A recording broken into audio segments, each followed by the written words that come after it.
Jesus, man has the transparent thing. Hmm. You didn't fix the transparent thing on one of the Pokemon. Oh no, I'm never gonna fix that. Jesus, bro. That looks nasty. That's the joke. Man said that's the joke. The joke is nasty. Alright. You're counting down this time. Okay.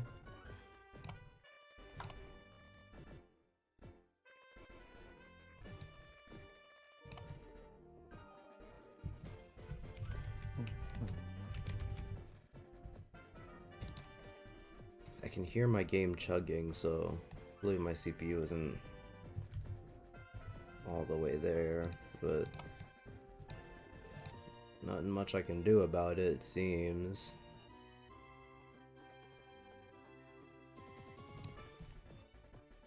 Because Task Manager isn't helpful at all. It's like, hey, your CPU is being taken up by Streamlabs. But what's different about it, stupid, because it wasn't taken up this much before. What's different is that it's doing it now. Can I end task on anti-malware service executable? At risk at getting malware from playing Pokemon.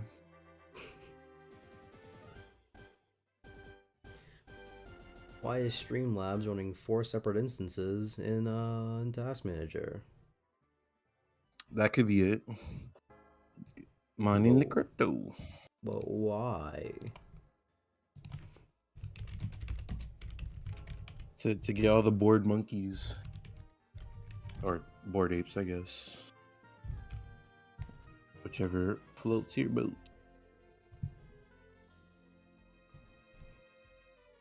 I should close Opera. Hey Turt, hey Meme, hey Ethan. You got a Bitcoin miner's computer. Maybe I do. I did just download, what's it? I hypothetically downloaded a 3DS ROM. Though it was from the site that you recommended to me, Turt, so if I have a Bitcoin miner, you should too.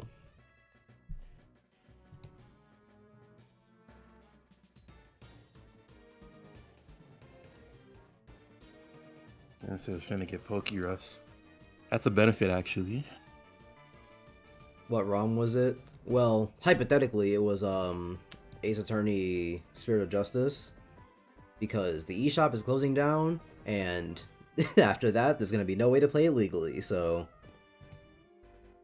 because they ain't put That's that. their fault at this point. Because they did not make a physical version of that game. They said it eShop exclusive. Fuck you. Guys, we're taking on this shop. Can't get the games anymore. So we should emulate it, right? No. How will we play the games? You won't after this date. You So we won't. can emulate it, right? No.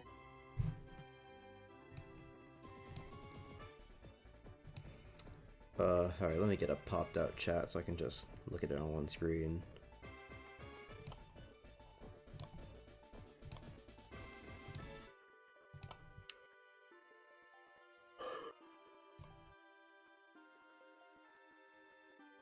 How's everyone doing tonight?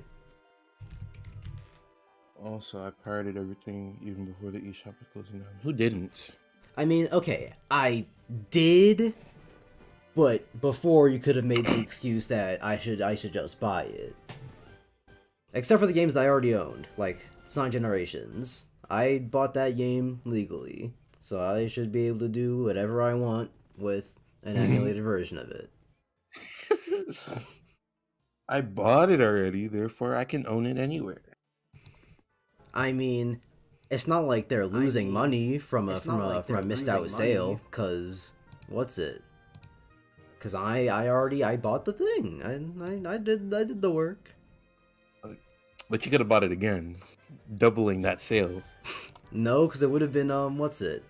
buy from someone else. They're not putting out any more copies of it, so they wouldn't be making money off of me buying another copy of Sonic Generations.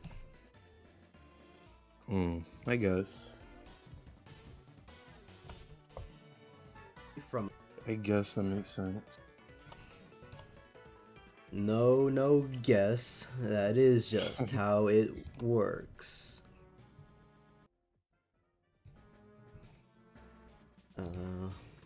Looks like Streamlabs, right? Yeah, okay. Chat, game, Jordan's game. Yeah. That should be it. Alright, hold on. The files say .3ds or .cia. Pretty sure it was .3ds. Oh, or are you saying if it said either one, Did I then it actually should be forget good? my goddamn controls again? Then yes, it's fine. No, oh, okay. I'm just stupid. Okay, alright. So you should be good. I'm here. I'll supply everything really should close down. Everything's good. Maybe at the end we can have that rematch of chess. Sure, if it's not like 2 in the morning when we end. Cause there's anything about these Nuzlocke streams, it's that they be going on for a hot minute. I mean, we do play long. I don't think we got past 1, have we? Yes, we have. That's crazy. I guess time flies. Pretty good. I'm chilling. Good. This definitely help. Piracy is epic. It's so cool when I can just get things for free. It is cool when you can get things for free, but I don't pirate because I'm a law-abiding citizen. You feel me? I'm saying, I already bought a DS and this game. Definitely didn't steal it from my one of my friends. I already bought a DS. End of statement. So I can own a DS emulator. Because how else would I play on my DS? If Gavin fumbles and the stream should be like 30 minutes. No, unless I fumble so hard that I literally died, like the run ends, then obviously the stream would end. Well, no, we can move on to doing something else, but we haven't gone to any run killers yet, so yeah, it's the key word. Calculus is mental torture. Yeah, calculus is not math. Imagine doing math. Simply math vocabulary. Imagine doing math. Oh yeah, last time the fumble guess was like 10 minutes. And they were right. So you know what? No predictions this time. Anything could happen. No. Literally anything could happen. We need the chat interaction. Did you open the game through Steam? No. Because I saw Wilton get on Steam on your screen share. Oh really? Yeah. He opened like Apex or something. That's funny. All right, let's. An hour and 12 minutes and 4 seconds from the start. Jeez. All right. Let's see if Tryton's a fortune teller. That is a specific. Time to count us down. 3, 2, 1, go. Let's see. Oh yeah, the very last thing I did was put my Pokemon in the fucking graveyard. Oh yeah, I got the 2. Oh yeah. Okay. I love how everyone on my original team is dead. So is mine. Well, no, not everyone. I still have like one. The only things I have left are a Raichu and Lanoon. God damn, my game's talking a little bit.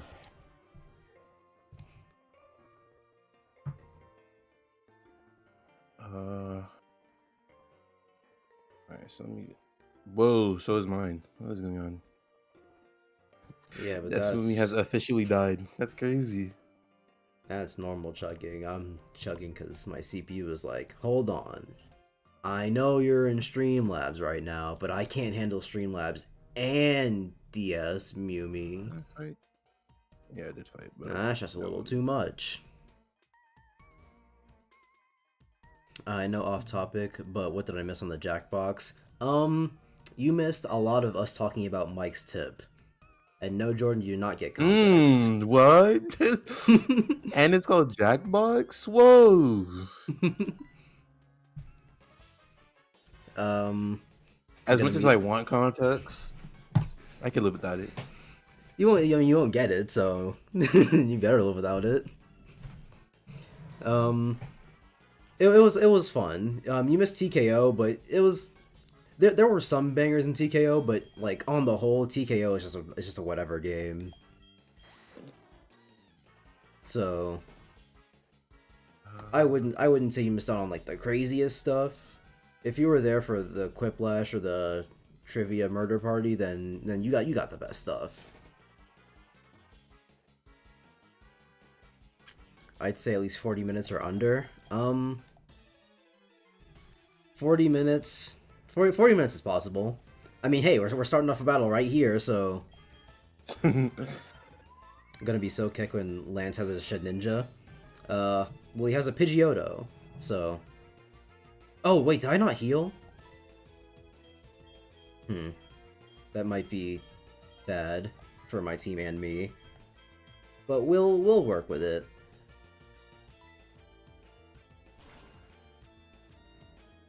Also, why is it level 18? Don't worry about it. Like I get Lance is supposed to be overpowered, so that's why he's level 40. But like, they're not even up to my level. So what's going on there? Sharpedo.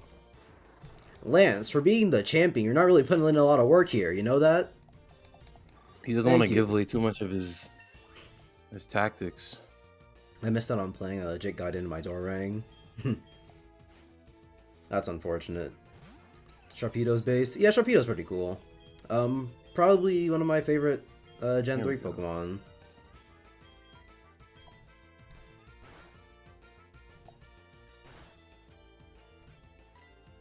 What the hell is he in here? Cause he wanted to tell you to smell him later. The wrong guy.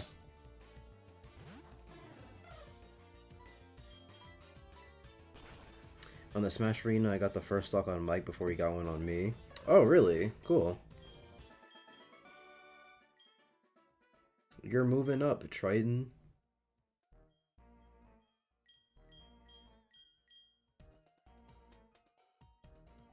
Hurry up, man.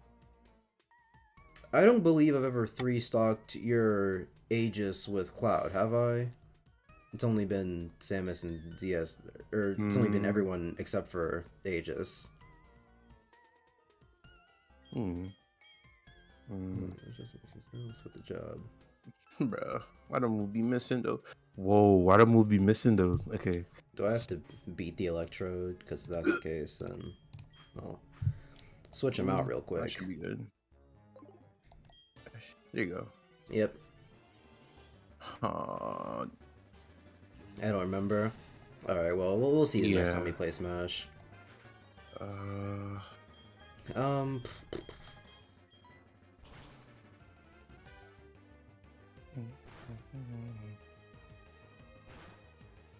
Hail.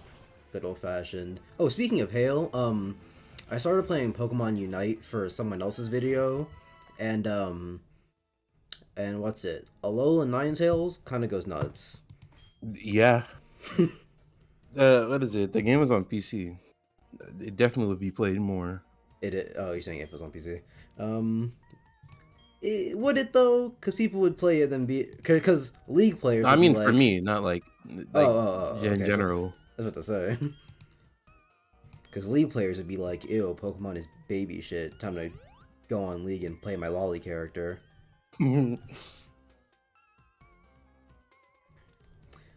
I want to face your Cloud more or your Shulk. Unfortunate thing about the Shulk, Tryton, is that I'm probably not gonna play him again. I mean, like, I'll select him on the character menu sometimes, but I'm not trying to play Shulk. Cause, I tried that, like, a year and a half ago, the last time I played Smash seriously, and I don't have any of the sauce I had back then, so... sauce back. Yeah, but I just don't really want to get the sauce back, is the problem. I'm not really feeling it.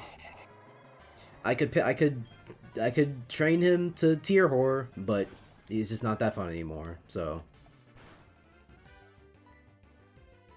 although I don't really like Wolf, it's unfortunate for you because I'm picking up Wolf, as you That's might have crazy. already guessed.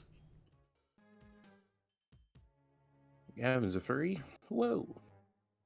Which, Wolf is already pretty up there. Like, I looked at my stats. Wolf is already pretty up there in terms of like how long I've been playing each character. He was in top 10 consistently. Though I'm not exactly sure how accurate those stats are, because one of them was like, I've played Pac-Man for less time than I've played Min Min, which I refuse to believe is true, because Min Min is the one character in all of Smash Ultimate that I actually refuse to play. It's probably because of me. No, I was on my name. And also, Min Min didn't come out the last time, the last time we were playing physically. I don't think. We were playing at, party. Oh, right. That's true. And I did not pay attention to what Lance said, so if there's something else I'm supposed to do in this base, I don't know. My game moving slow. What's going on? Min Min isn't as annoying as I thought. Good for you, because I fucking hate Min Min. I hate playing against her, I hate playing as her. 0 out of 10 character. Is she really that bad? I don't know about like bad by like objective standards, but I hate her. I hate everything about her. There's nothing I like about Min Min.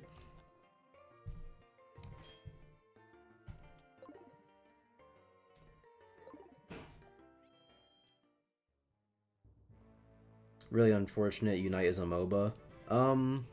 Yeah, MOBAs are just L games. Slander the genre in front of me. That's crazy. Good old-fashioned sliding block puzzle. Gotcha. I really want to face Cloud, though. Yeah, you'll get there. Banjo's a 0 out of 10. Playing against Banjo is not fun in any capacity, but playing as him is fine. Banjo, like, playing as him is so standard that you really just feel like he would be a part of the base game. Because, like, a lot of the other DLC characters be having some crazy nutso thing about them. But then there's Banjo, and he's like, I'm Mario with projectiles.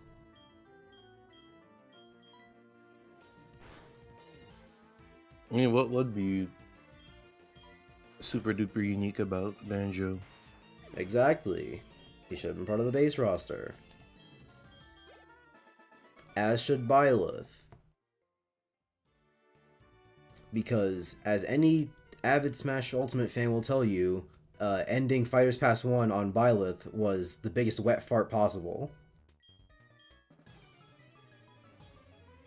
Really unfortunate that ARMS is a thing that exists. I remember, like, the summer of 2017, Nintendo was having, like, this tour thing where you could just go into a tent and play a bunch of Switches. And one of the games they had there was ARMS, and I thought it was, like, decently fun, but I only really played it for, like, 10-15 minutes. And then eventually, I was playing with my friend Dylan, and I was like, man, ARMS is not as fun as I thought it was. I never got to play ARMS. And that's about as far as I go with ARMS. It's just kind of boring, you feel me? I feel like it could have been something. I never got to try it though, so. I mean, yeah, it could have been something, but there was just nothing there to grip onto, you feel? But hey, you know what? The thing about Min Min is that, at the very least, you can say that she plays very accurately to ARMS. She's boring, and she has arms. Which is how I would describe ARMS.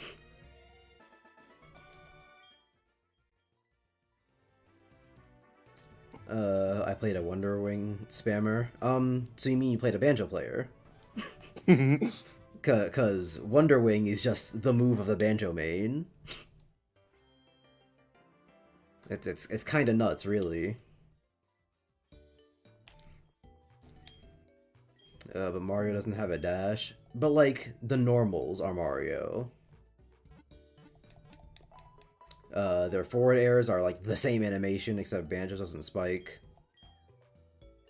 Yeah. Their back throws are the same.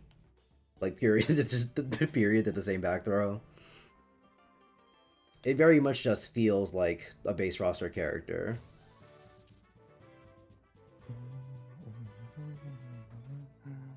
Byleth is alright. If Sakurai wants 10 Fire Emblem characters, then sure. Here's the thing, right? Is that I like Fire Emblem. But 10 characters is nuts. 10 characters is the definition of too much. 8, we have 8 right now, and it's too much. Especially since we shouldn't have Chrom and Lucina in the game. They're basically the same person.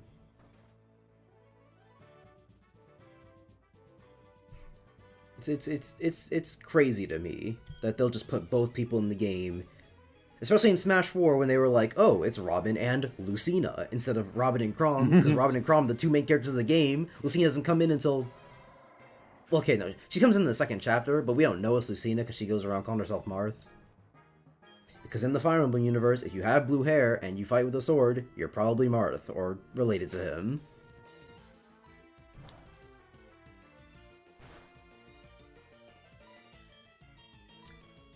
If you couldn't tell, I'm a little salty about Lucina getting in over Chrom in Smash 4. Partially but he shows up eventually. Eventually, but then he's just Lucina.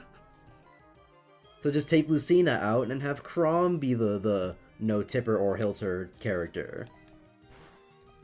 Man, Gavin is the I don't want pistachios kid from SpongeBob. Then why did you ask for it? I didn't ask for it. I don't want Lucina in. She is a boring character. All the other kids are better than her. That's not true. What's her face is boring and stupid and I hate her. So boring to the fact that what's her face? so boring to the point where I don't even remember like what her name is. I just remember who she's the kids of.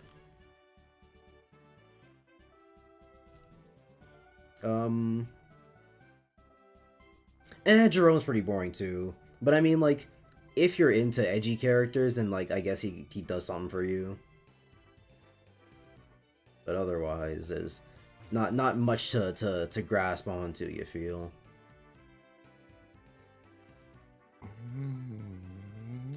What am I looking for? Like, what am I trying to do? If I get there, that doesn't help me.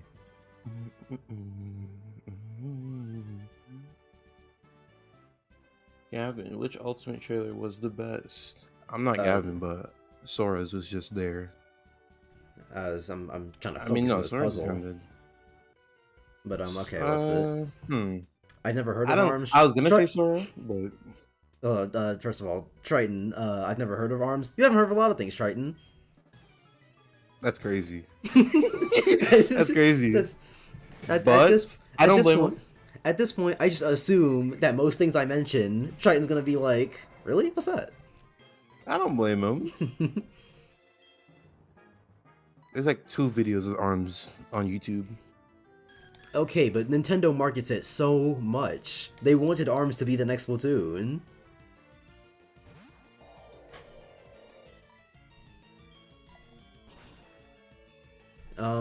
What's it? Not very effective. That's I'm level 35. Never mind. Shame too, because ARMS had some cute and cool character designs. Yeah, ARMS has some really good character designs. It sucks the game sucks. Gavin, which Ultimate trailer is the best? That's a hard one, because I should like sit back and remember all the trailers. I only remember 2. K Rules is really good. Rule? Yeah, that's how you say it. Never mind. Yeah, K. Rool's really good. Simon and Richter's was really good. I remember being really hyped for it, cause like just the trailer itself like looks good, and then when Richter showed up, I was like, oh, the better Belmont, because he's cooler. Which, by the way, also what is it with Ultimate and characters that are just the exact same? Cause like Dr. Mario, Lucina, Pichu, they were all characters that were similar to their originals, but they weren't the same. Dark Pit, they were similar but not the same. But then Ultimate came out and they're like, Daisy, the exact same character. Richter or Richter, the exact same character. The only difference with Daisy is that she had a slightly bigger hitbox, which they changed. And the only difference with Richter is that in the Olimar matchup, he is better.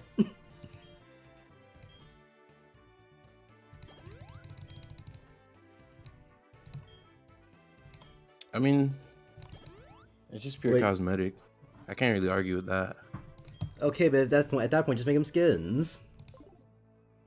The only reason to choose Daisy is if you simply like Daisy more, and the only reason to choose Richter is if you're a Simon player and you're counter picking Olimar.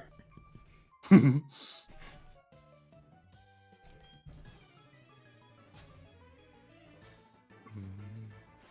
that item in there, I don't even know what it is. So I'm just.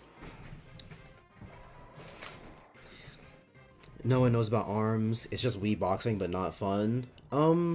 See, but at least Wii boxing is fast. Like you can get a lot done in 10 minutes of Wii boxing. But arms, 10 minutes will be like one round, because it's just strafing and missing your punches.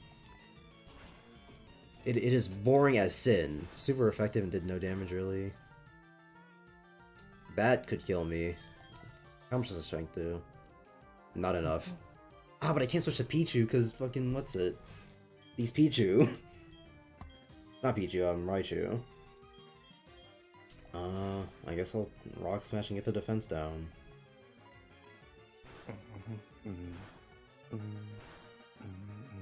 I really hope he doesn't hit me with a critical fury swipe again. Never mind, I crit him. GG, good game.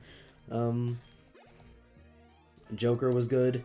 Okay, everyone likes Joker's trailer, but it was super lame. It's literally just Joker jumping around, and then at the end of it they go, wait a minute, Smash Brothers? it's Joker just doing stuff and then friends talking in the background. The only Smash part of the trailer was that Joker has a Smash letter and some of the shadows are in the shape of Smash characters. That was it. That's not a trailer. I hate Joker's trailer, and if you like it, I hate you as a person. Like, you're probably worse than Hitler. I'm not gonna lie. Jesus. Whoa. Why the Diglett got punch move? How it punching me? Ugh. And bro, this game gotta suck. Why the game gotta suck? Sephiroth Joker and Aegis were my favorite. Okay, so Sephiroth's trailer was really good. I'll say that. And Aegis. Oh yeah, it was. The thing about Aegis's trailer is that the trailer itself is whatever. I don't really care about it because I don't like Xenoblade 2. But I have good memories with it because if you look at my YouTube channel, we did react to that. We did react to that in the video, and it was funny. So I have a good memory of the trailer, but not because of the trailer. It could have been any other Smash character, and it would have been the same thing.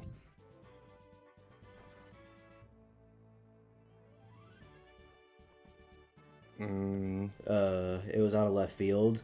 Yeah, it was out of left field, but like the trailer itself is just whatever. It's like Joker, Smash. I guess that's kind of the same for Sora's then. I think it was funny how they led up to it, where it's just like, who's it gonna be? Who's it gonna be? Keyblade. Man said, no matter if you play Smash or not, you're gonna want to watch this.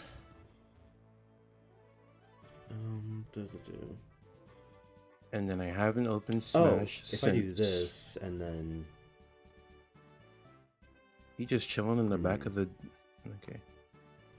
Fight me, dude. There we go. The sliding block puzzles are always... They always look way harder than they actually are in Pokemon, which is funny to me. What? That's literally not the trailer I watched. They said he was invited in 10 seconds. Did I watch the wrong trailer? Are you talking about Joker? Because the Joker trailer is just him jumping around, and they're like, "Where's Joker?" I don't know. He got a letter or something. What did it say? Smash Brothers.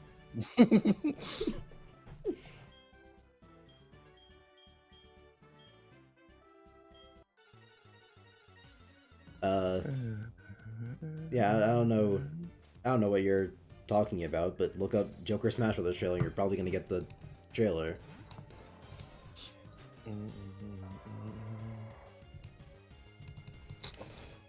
I only remember that people talking and then letter flip.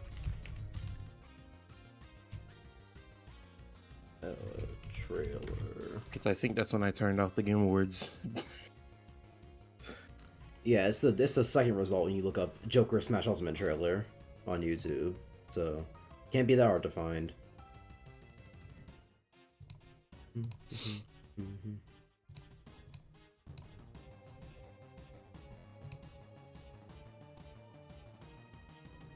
Oh wait, you DM'd me about Sora. Wait, why'd you say Joker? Because you're talking about Sora. And Tryton, if you come to me saying that you got Joker and Sora confused, I will ban you from my chats. Not because you should just know who the two of them are, which I mean you should, but also because you just started playing Kingdom Hearts. So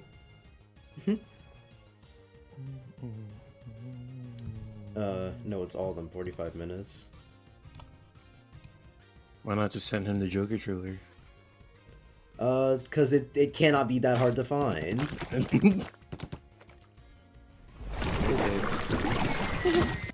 It's the second result for thing.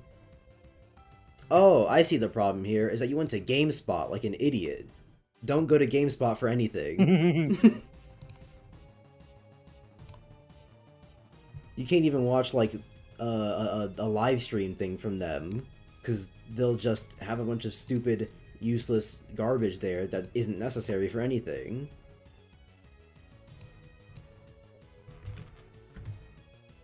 I DM'd it to you, Tryton. That's the trailer.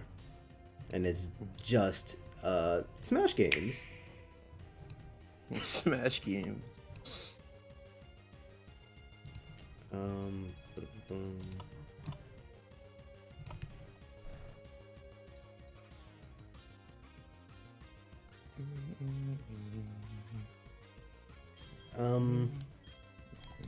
Okay, then who else's trailer? Ken and Incineroar were whatever. He said egg. Hmm? Incineroar said egg. That makes it up there.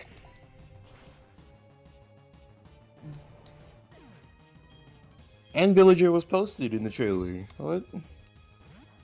He wanted to box up. Man got airtime. Tamer Malcolm. Damn.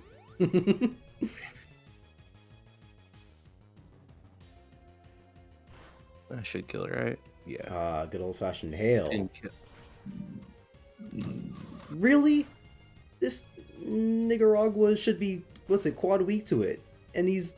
Okay, Why? Why must it be me? Mamoswine is ground, which means I can't use Raichu unless I really, really have to. Does hail run out in the old games? Everybody, Jesus. Because I know it runs out in what's it? In Showdown. In Showdown, yeah, for Gen 8, but in the old, because if there's anything that about old Pokemon that I keep finding out, it's that the old games used to suck. And I might have come to this gem a little too early, because his Pokemon are nipping at my levels. 34, 37. Like, his Ice Fang is just doing me up. Damn. Run Killer, question mark? I think hail is permanent in older gens. That's unfortunate. I hope that Ice Fang does not have 20 PP because my super potions are gonna go crazy. Oh, he didn't act. Rock Smash. Please lower defense. Please lower defense. Please lower defense. Okay. Imagine not having a Pokemon. Oh. Imagine not having a Pokemon that has like hypnosis or something like that. Oh my god. Okay. Okay. I need to get to the center quickly. Okay. I don't have. Wait, status healer. Man is stacked with the potions. Damn. I should have did that. Full. I can use a full heal, but I might die to an ice. Because if he ice fangs me, I'm dead, regardless of hail.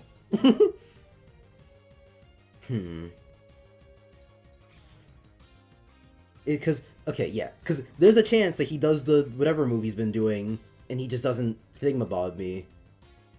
But if I full heal, I'm dead. But if he ice fangs, I'm dead. If he has some other attacking... Are you still in the gym leader fight? Yeah. Oh. If he uses some other attacking move, I'm dead. Because hail will finish me off. I either have to heal and wait out the frozen, or what's it? Okay. So here's what I'll do, right? Is I'll heal and what's it? If at whatever point he because sometimes its AI just goes crazy and is like, hail again, even though it's already hailing. And whenever that happens, I won't take, like damage. So at that point, I'll use the full heal. Yeah. It's better work. That's my only real. You only have 3 Pokemon? Yes. Why do you think I was so depressed last time? I didn't know you only had 3 Pokemon. What? What the hell? And one of them's level 11, which means that if I want to get them to any kind of respectable level, I gotta hit the grind. You made me wipe out. Should I should probably switch a Pokemon I have out first. Actually, no, the sleep doesn't help me. Ice Fang. How much PP? I'm looking up how much PP Ice Fang has, cause I gotta know if this is an uphill battle that I'm fighting.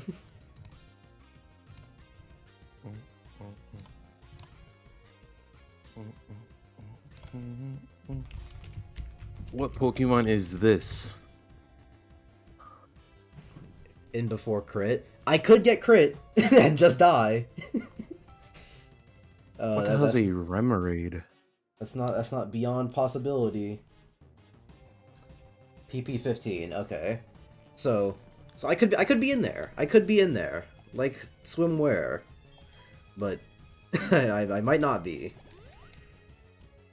Okay. Text? That is a text, you're right. That is a bot. Nigga said text. Remoraid is the pre-evolution for Octillery, Jordan. Oh. Don't say my full name like that. I ain't trying to be condescending. Okay, I don't know it. So what? I don't think he was trying to be condescending. I think he was just trying to specify that he was talking to you and not me. That's what they all say. Full heal. Into Ice Fang. Hail continues to fall. Because of course it does.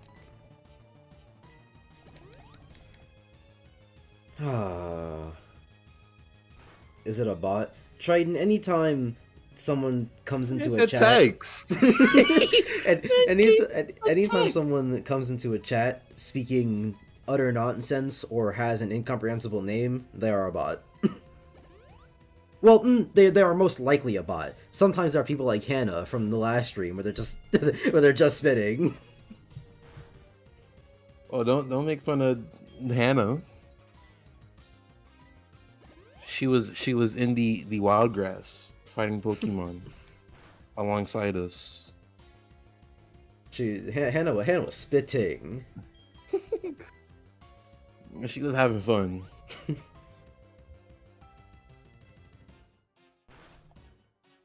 Hannah had to be like 8. That's possible.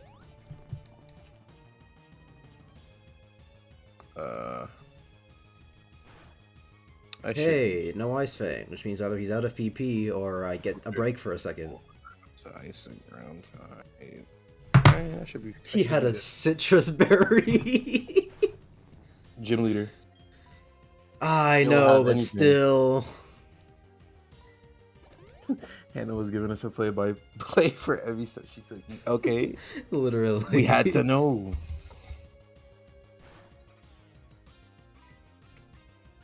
I don't see the problem. Why?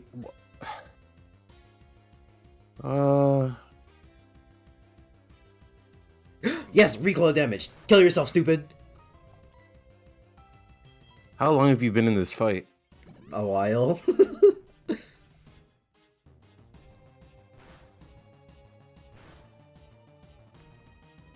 Yeah, I bet you double. Oh, hey, hail stopped. So it's not 5 turns, but it's not It's like 40. It's been legit 40 turn hail. It's been like 15 turns. Alright, let's see. That should be good. Oh my god, just fucking die already. It's my turn. We out here. Okay. I could risk it and not heal, but absolutely And then not. the attack and miss. Yeah, I had the berry juice on lockdown. Damn. Please.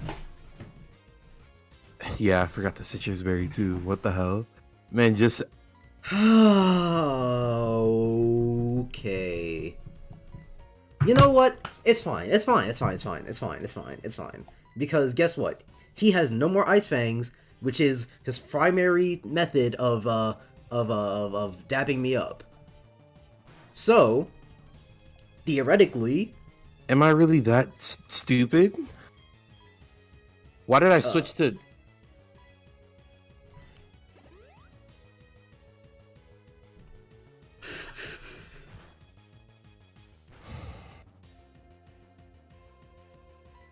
so okay, so theoretically, right? Wait a second. I can Wait a second. I can do this. What would Wait a happen? second. Wait a second. Oh fuck my life, Hail. I think my whole team is in danger. I think my whole team is in danger. I definitely can't use Pichu or Raichu. Hail. I think my whole team is in danger. This might be a double fumble.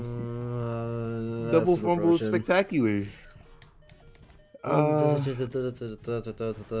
Double hit, of course. Classic double hit. This might be a double fumble spectacular.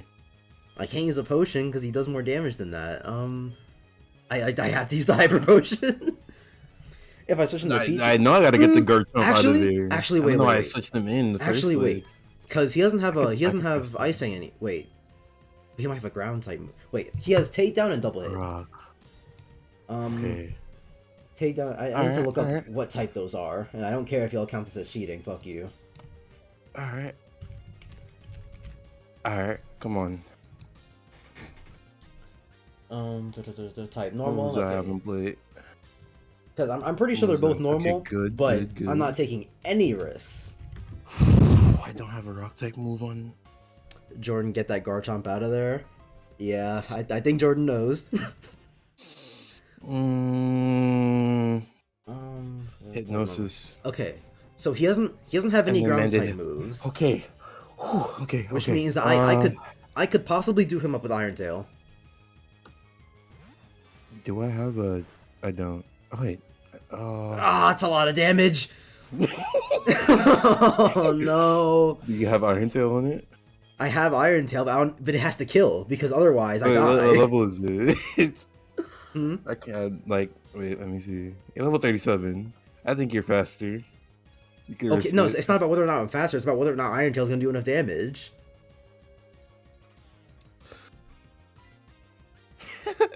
Do I want to use my full heal now? That's the question now. Actually, yeah, because he's asleep. Whoa. Do that. Okay, okay. He's paralyzed! Yes! Yes! Yes! Yes! Yes! Oh my god! Oh my god! We win! We win! We win! We win! Oh my god! Oh my god! Oh my god! Oh my Still asleep. god! Okay. Oh my god! Oh my god! Alright, boom. Yeah. Nice grand ball, asshole. I think I'm Gucci. He's still asleep. Bro, I'm good at this game. And then the attack miss. That's Oh my crazy. God. The headbutt go nuts. Okay. The attack missed. Stop missing. Here's what I'll do. I'm going to scream. Okay.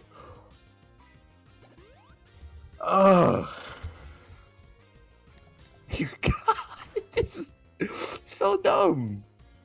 Okay.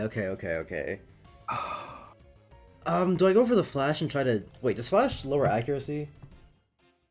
I'll send out this one.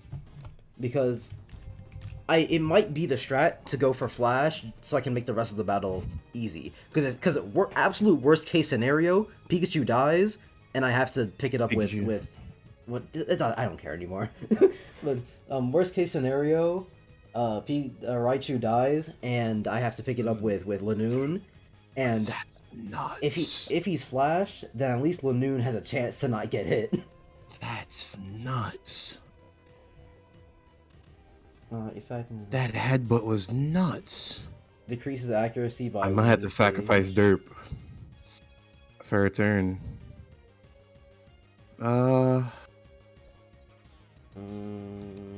This is that shiny? Yeah. Reduces It was. by 1 It was stage. the. I was gonna say Garchomp. It was the Gyarados. Gyarados. The red. The- Gyarados, yeah. The one that I fumbled because Uh, I didn't use a repel. What can I do here? Yeah, it should work. Do I want to bet this game on 1 stage accuracies? Okay. Hypnosis. Oh my god. my goodness.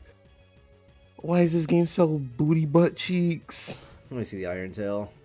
That's not a lot of damage at all. Fuck my life. Hypnosis, please. Just work. Just work. And I flinched again. I'm gonna spam it. It missed. I'm gonna spam it. Thank you. I cannot outdamage him. What the That sounds like pain. he don't crit wake me. up. He crit me. Please don't wake He up. crit me for Okay. Okay.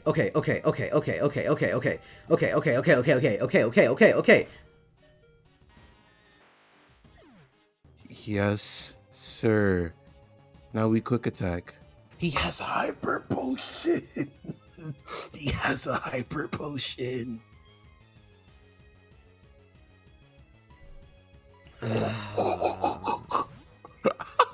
I just looked over. He has a full restore. What is going on? Egg, you have to do this. What is going on? His accuracy's down by 3 stages, and his accuracy's down by 3 stages.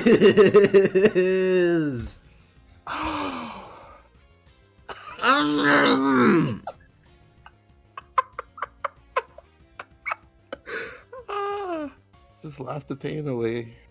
I can't. Laugh the pain away. Earlier in the game, I would have been able to laugh the pain away because it's just losing Pokemon. I'm gonna lose the game here. Oh my god. What gym is this? The 7th gym. That's the one that's supposed to be the ice one. What? I don't have any heals. I don't have any heals.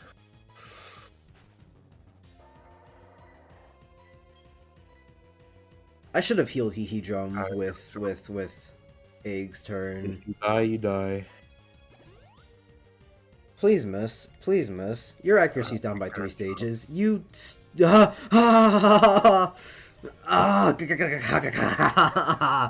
Garchomp, Your just stay alive, accuracy is bro. down by 3 stages. What? Please Oh miss. my goodness.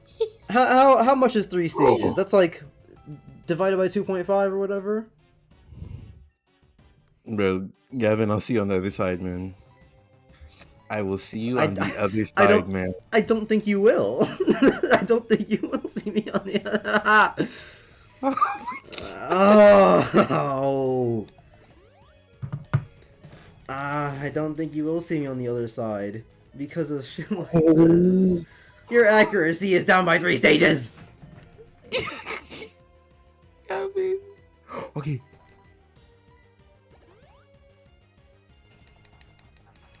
Bit by bit. Bit by bit.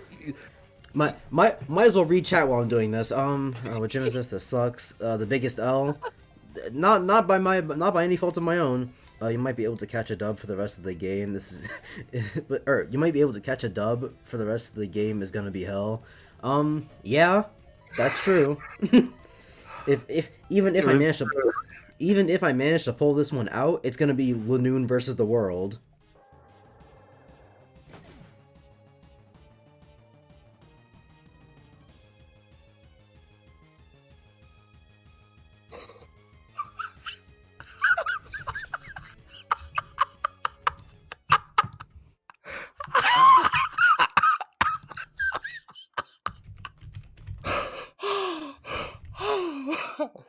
And the stream's over.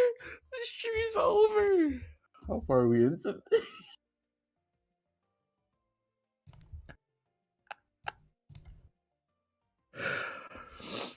Oh my goodness.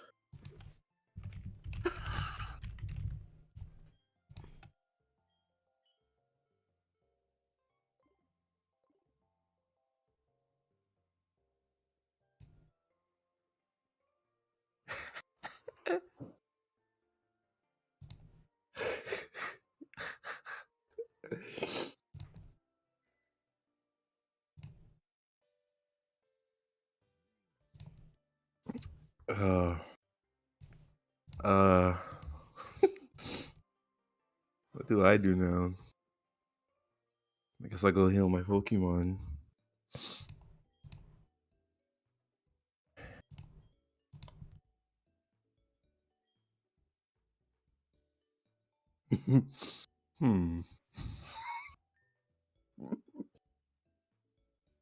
Greek mythology got nothing on there. Bro, what do I And do? these niggas wanna come to at me being like Gavin L, Gavin L.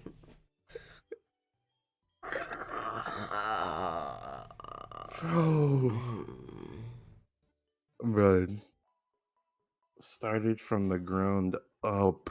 That's not how this works. The run is over. This is done. No more. This is my second playthrough. Yeah, but that happened 10 minutes in. I'm 15 hours behind now.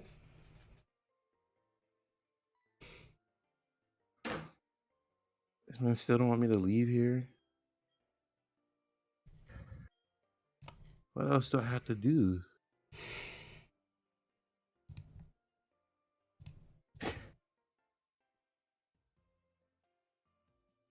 No point in restarting. I mean, obviously. Obviously, there's no point in restarting.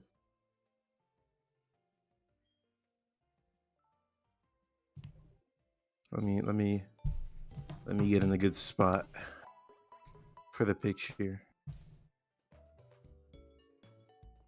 I'll let old man photobomb a little bit. Get the right Pokemon out. Switch. Me and my reigning champion.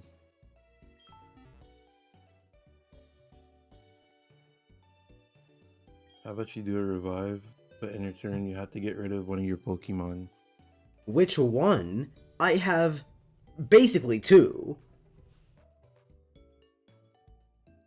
Like Turt said, even if I had brought it back, what's it? The rest of the game's gonna suck.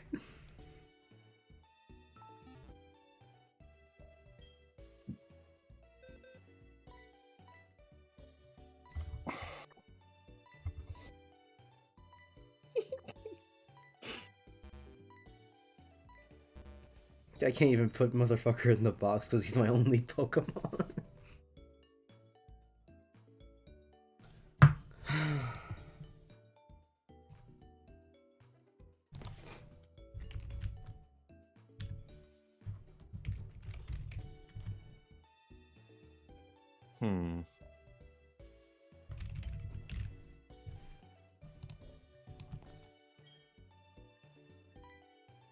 They just called me for something. I don't remember. Unless we all turn our backs and give Gavin a chance to restart. Like, restart from here, and then, because then it'd be like, in what capacity? And also, just kind of defeat the point of the run. Which, really the point of the run is see who beats the game the fastest. But if no one beats the game, then... Or if one person doesn't beat the game, then what's really the point?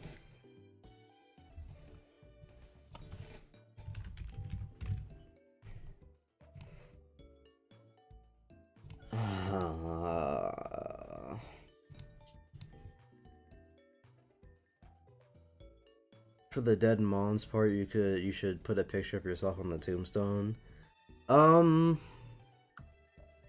I guess so. I was just gonna put the rest of the Mons on there and grayscale it.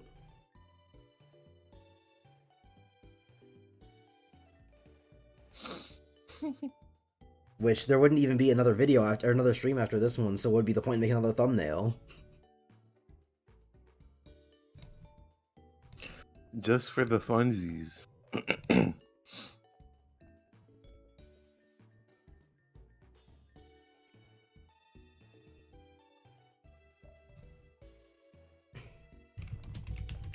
Where'd I have to go? Goldenrod. Oh.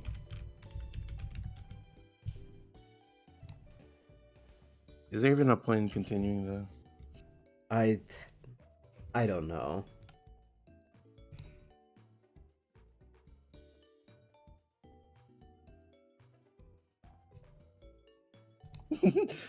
Yes, sir. We taking over the Gavin channel. Is this Jordan for lightning now? Release egg and just farm like crazy for potions. I do have the egg in the daycare, or whatever I put in the daycare, but so technically I do have a Pokemon left, but they're gonna be like level 10. Play a different game. Yeah, but Tryton, the question isn't about what to do for the rest of the stream. The question is about what to do with this. Do we just start another? Do we just start another a new Nuzlocke next time? Out for the dead Mons. Man, the comparison is crazy.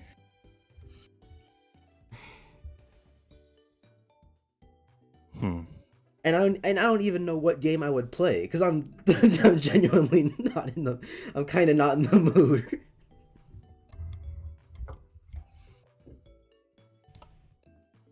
Plus, with Streamlabs acting up, who knows if anything I play would even run well. Here he comes, reigning champion. Swing low, sweet chariot. That's easy. Jordan 1, Gavin 0. Well, it's actually Gavin 1, Jordan 1.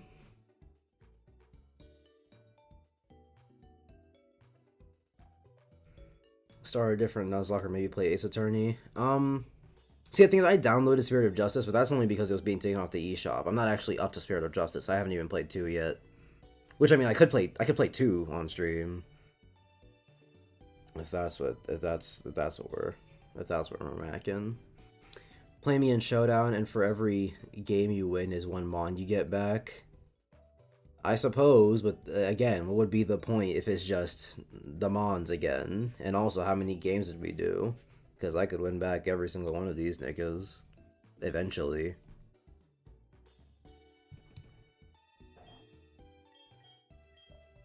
Though, only a couple of them would actually be useful.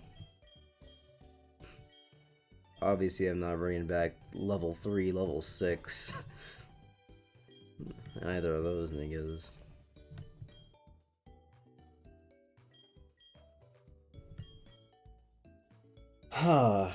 Okay.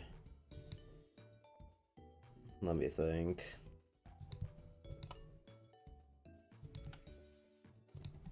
To avoid the CPU problem, I could play a Switch game. That is a possibility.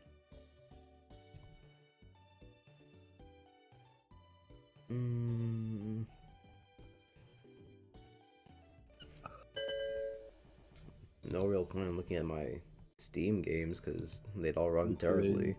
We could play Rivals, possibly. Yeah, but then it would run terribly. It's like pretty much anything I play on my computer is going to run like ass because Streamlabs is taking up my entire CPU. I couldn't even play XCOM on minimum settings.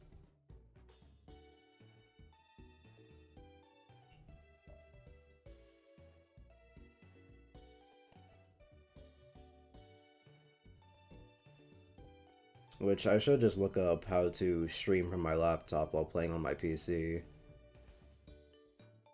So I can circumvent this problem.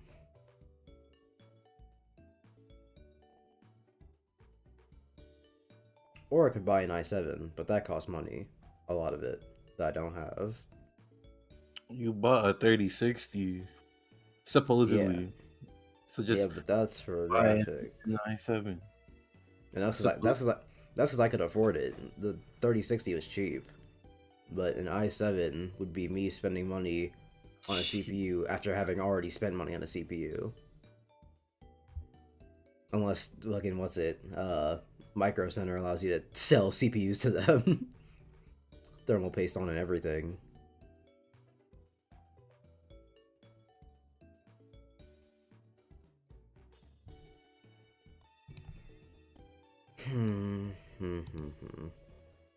I could buy a PC soon.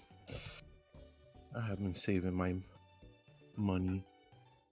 I'll face you in I chess buy eventually Elden tonight.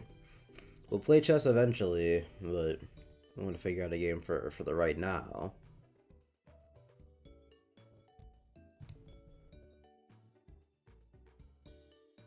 You could do Dead Cells again. I don't think you did it for long. Last time you were streaming. I didn't. I only did 2 runs. Here's what I'll do. First of all, finish up with this and get out of here. No real point to saving, but because I'm gonna delete the file for the Nuzlocke after this. But why not, I suppose. I didn't think it would happen this early. Because it realistically shouldn't have. It shouldn't have happened this early. Maybe we shouldn't have guessed the fumble. Maybe that's what happened. Maybe we shouldn't have what? Guess the fumble time.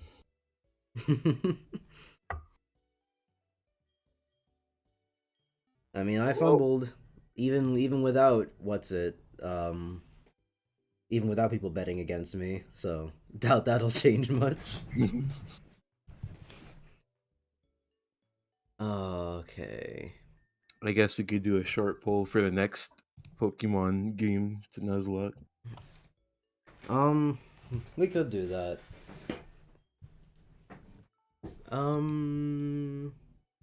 I guess it just could be any of the thingamabobs. Cause Wait, no, I do have a Game Boy Advance emulator. What am I talking about? Okay, so you guys in chat for the next game that I think, whenever that will be, um, do you want? Okay, so which Pokemon game? We're talking, uh, Fire Red, Leaf Green. You know, no, just say the gen, because I'll just play the most recent version of that game, except for Diamond and Pearl. So yeah, so Gen 1, 2, 3, 4, or not 2, because that's the one we just played. 1, 3, 4, or 5. Yeah. Preferably not 5, because I want to play that game, like, actually first. And when I want to experience it, I want to experience Black and White proper. But, yeah. If the fans want it, they'll get it. Play Persona 5. Tryton. Persona 5 is not gonna. My CPU is at 100% right now. I'm not gonna be able to run Persona 5. Plus, I don't have any of my save data because RPCS3 doesn't save that, or at least if it does, I don't know where. So I'd be starting a completely new game, which I don't want to do because it's Persona 5. I've already played through that game twice now. And for a game that I don't like, that's too many.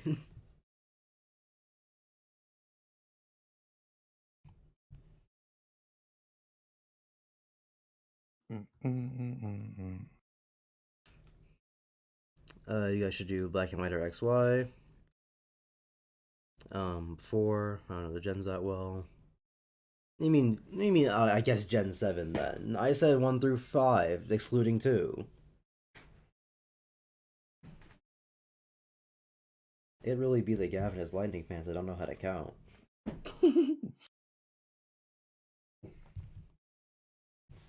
Let me check my Switch. What could I play?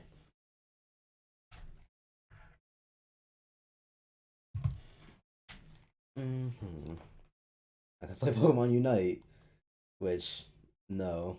The only reason I was playing that game by myself was to grind it for someone else's video, so. And I got everything I needed to, so no reason to play that anymore. MOBAs in general, you do not play on your own. Don't know how people do it. Because they're fucking boring. Well, that's not the reason why, but there's Dead Cells, Valkyria Chronicles, and Ace Attorney.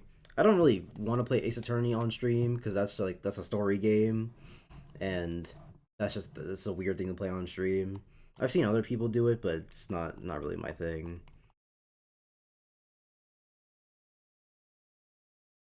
I could play Breath of the Wild, but what would I do? Because that game's bad. If I hadn't beaten the game yet, like I still had stuff to do in it, then I could. But no, I've already beaten it. Done all the shrines. I've done all the worthwhile content, which is using the word loosely because worthwhile does not define Breath of the Wild, despite what some people may say, and by some people I mean damn near everyone.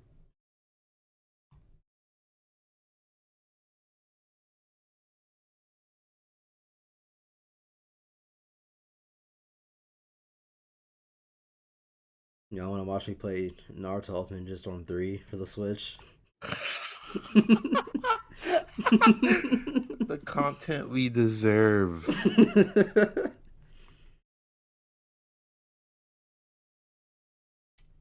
I'm gonna browse the workshop.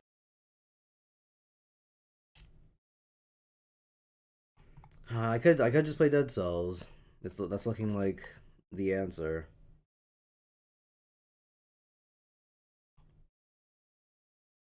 It's just that the problem with Dead Cells is that I fumble on camera. It's a roguelike. You're meant to fumble. I don't fumble by myself though. Like when you were spitting about like how do I have one boss cell when I'm playing like by myself, I simply don't get hit. But then on cameras, everything happens. Well, play as if you're not on camera. I can't do that because I have to interact with chat. If I sit there gaming the entire time, then chat doesn't get interacted with. Unless you want to reach out the entire time to me.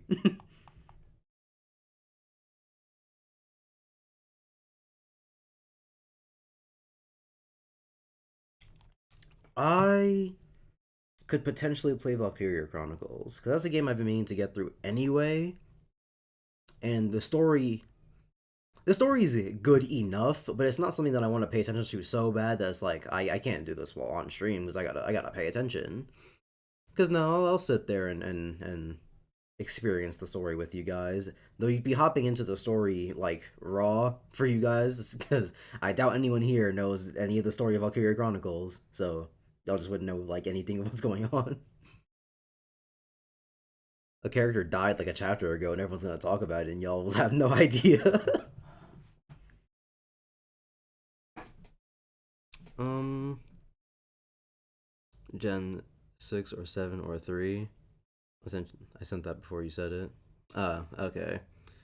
Um, so I'm hearing a 4, a 3. Read my document, play Smash. I could read your document. Actually, no, that's actually kind of a good idea, because Tryton has a RWBY document, and there's a lot of interesting stuff in there. So that could be fun to talk about on stream. But I haven't watched RWBY. Do you plan on doing so? No, the fuck. Then you can have fun listening to me talk about it. Like, because I already told you about it. I gave you a little sneak peek of it before when we were talking about it. like, what's her name? Neapolitan? Like what room? I get it. Like names ain't everything, but like, damn. And RWBY names are everything. Like, to an uncomfortable degree. Like, the creativity was thrown out the window. Ruby Rose. Have you played God Hand? No, but it is on my list because Seth Zintak talked about it, and he only talks about goated games, so it's on the list. Don't know when I'll ever play it though. I will, just don't know when. Play Smash. I could play Smash.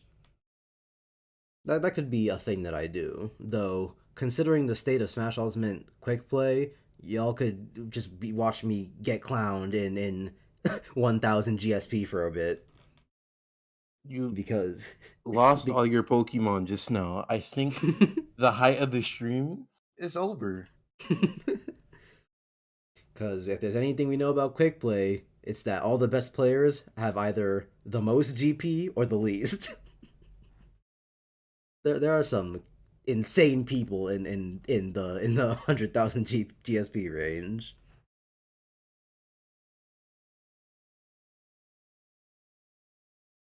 Then why not stream it? I mean, I suppose I could stream myself playing God Hand, but when I get into a game, I wouldn't want to do that in front of other people. It's just not really a thing I want. Cause like, this is my first time playing Heartgold, but I've played Pokemon before, so it's not like I was hopping into it completely raw. But yeah, I like experiencing games for the first time on my own. I wouldn't invite someone over and be like, "Hey, watch me play Persona 3." Even though I've played Persona games before, so not a good analogy, but still. So since you two nerds have watched it, it is the phonics? Oh. Or the animal people are really as bad as they say. The faunus, which I don't blame you for not knowing how to spell it. It's actual dummy speak, but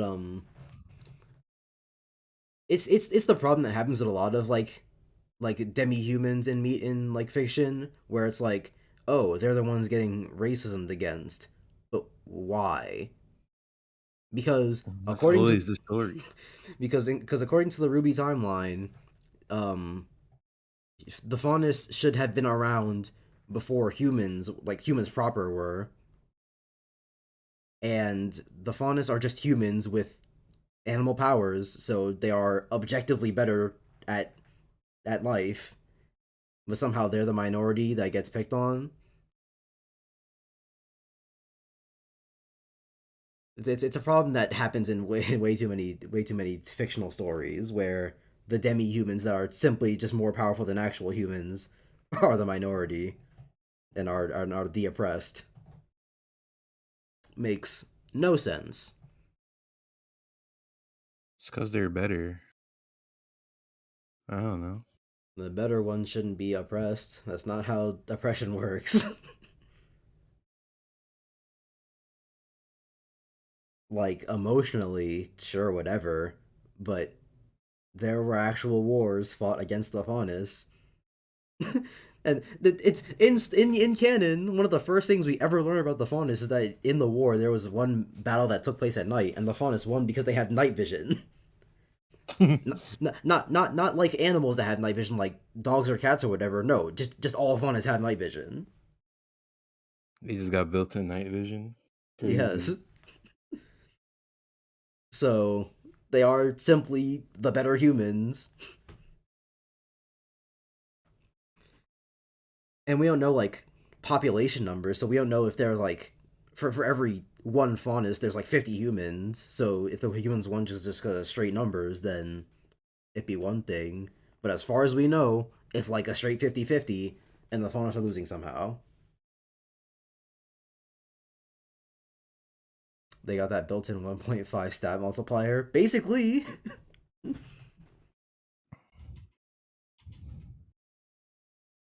But do they? Because it's contradicted. Okay, they do have night vision, except for when they don't. But that's RWBY's fault, not the story. We all love when they have something, but then they don't. That's the fault of the writers, not the world. Which I know the writers wrote the world, but shut up, because they sucked at doing that too. You know what? Since we're here talking about RWBY, I'll read Tryton's document. I'll make a new Streamlabs scene for it. Oh, yeah, it's always the shows I decide not to watch. Which, I mean, you're simply a W human for not having watched it, because you're saving yourself the trouble.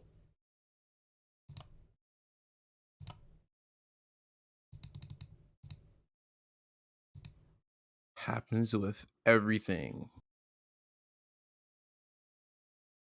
Oh wait, can I just No, the reason why I haven't watched Demon Slayer is because I just don't have interest for it. Not because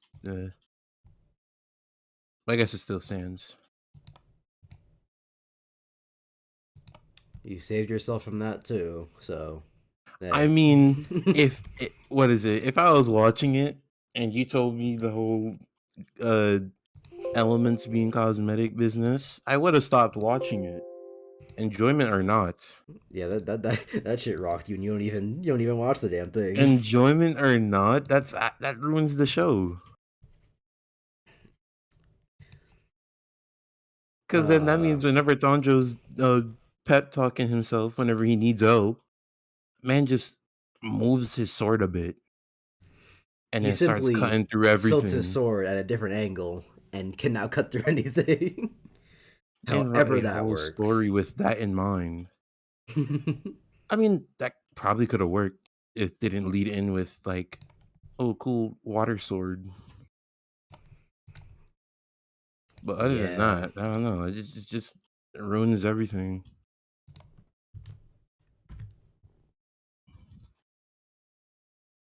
Because then that ruins it. Just ruins everything. Because that whole Rengoku fight means nothing though. Because man was like, I gotta go all out, and then spawned a fire tornado. I'm thinking, oh, man about to go crazy. But no, he just moved his sword a bit. Not like it meant anything in the first place, because dude just shows up. They're literally like, wow, we beat the demon. That's cool. And then they're like, but did you? Mind boom. You beat the demon, but can you beat me? Grr.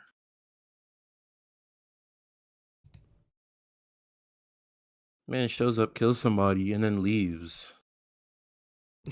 Literally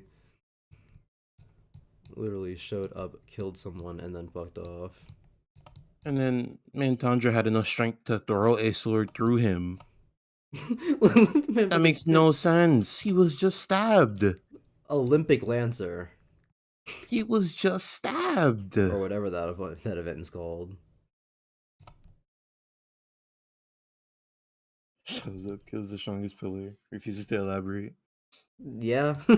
Yeah. Those are the events of Demon Slayer. And then just like bro, Tundra just chucks a sword at him. Just chucks a sword after being stabbed and told to not move, because if you move, it reopens the wound, and then you bleed out. But he's like, I'll just start moving, and then completely forgets about it.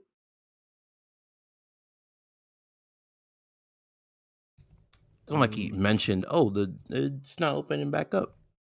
Even then, that'd make no sense, because I ain't never heard of somebody getting stabbed and the wound just closed back up in the 5 minutes it took to watch a fight happen. I'm not dare anybody to argue. It's adrenaline. I mean, people will argue anything because they're stupid.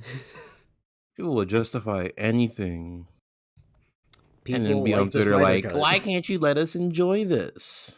There are people you can that enjoy like the it. Snyder Cut. You just gotta know it's bad. Exactly. That's it. I always say it to Tristan is, if you enjoy the Snyder Cut or Man of Steel, that's completely fine. But if you try to say it's good, I'm going to argue with you. Like, you like something enough to the point where you have to defend it, but you gotta know the flaws first. Cause like, okay, that's why I always get annoyed whenever I'm arguing with someone in the server, and then they're like, well, why you, it doesn't even matter, like, blah blah blah, why you care so much, blah, blah. And it's like, okay, if you had just said I like it, I'd have nothing to say to you, because I can't tell you you don't like it. That's not true, because that's not how liking things works. But if I say this doesn't make sense, and you go, yes it does, and then we argue about it for a bit, if you start losing or you can't justify why it makes sense, don't be like, well, it doesn't matter in the first place, because then why'd you argue it? Why'd you start the argument if it doesn't matter? Like, you said, oh, man said that the elements are just for show. And then man goes, well, it looks cool because of the power. It looks like a power up. You said it again. He said that same thing again, and then later on just goes, well, then the author's dumb, and then leaves it there. Just, Anyway, RWBY document. Let me get a sip of water to moisten my throat for all this talking I'm gonna do. I should probably open that somewhere. Unless you're just gonna read it, then I should send it to you because I just realized that you have a link. It's in Content Makers. There's a Rivals character, by the way. Hmm? I said there's a new thing. Oh, okay. All right. You can comment and write on the document itself. Oh, okay, cool. I doubt I'll have much to add, but good. It's good to know. Wait, which email do I have open? I should definitely just put chat on my. It's a brand new year, everybody. Shut up, dude.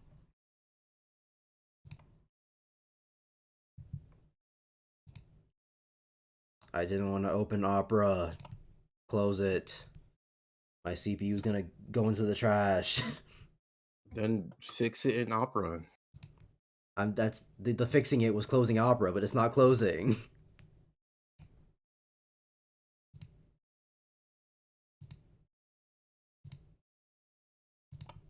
Fuck it, don't make me get a task manager on your ass. 41? I do not have 41 Opera tabs open. What are you spitting about? Let's see this. I'm thinking Task Manager might have deleted all my tabs, which is unfortunate.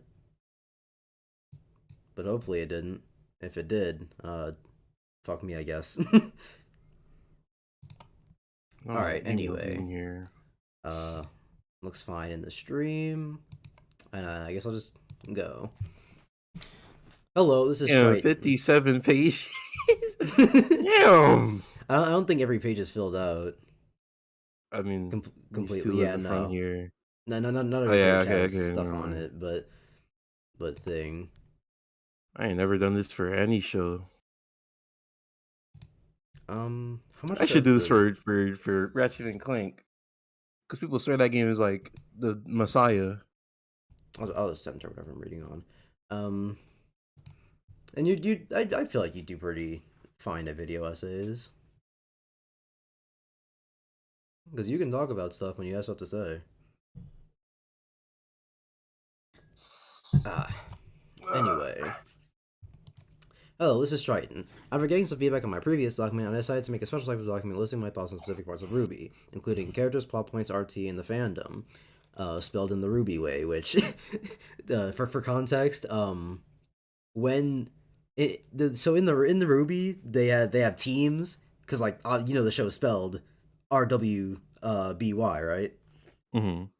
Because every team name is just an acronym of the team members, so RWBY is Ruby, Weiss, Blake, and Yang. And so, since all the teams are named that way, it's a big thing in the RWBY fandom to just give 4-letter names to things. So the fandom isn't, fandom like a not retarded person is spelling it. It's fandom FNDM.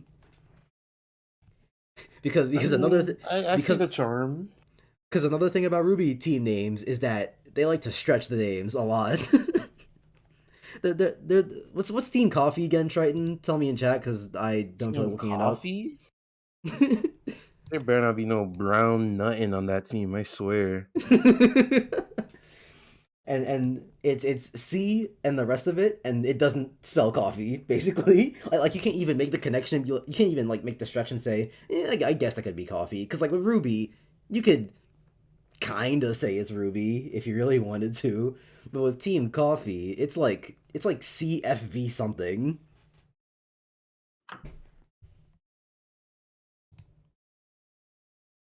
And Tryton isn't telling me, so I'll look it up. Coffee.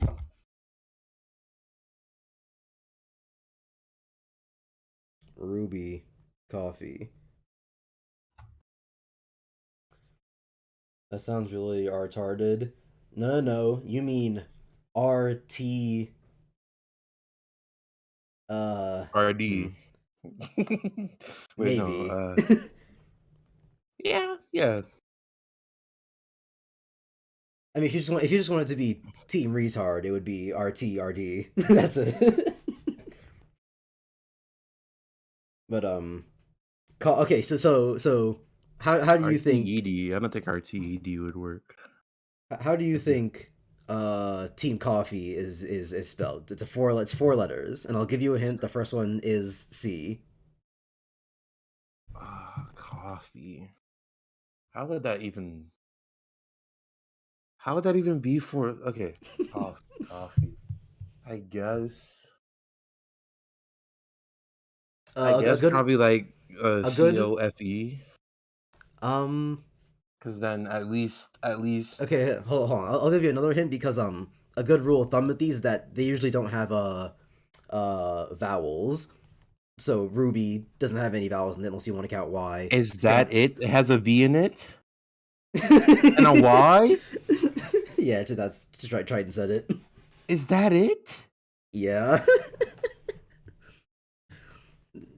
Team Coffee, Team Coffee. Coffee.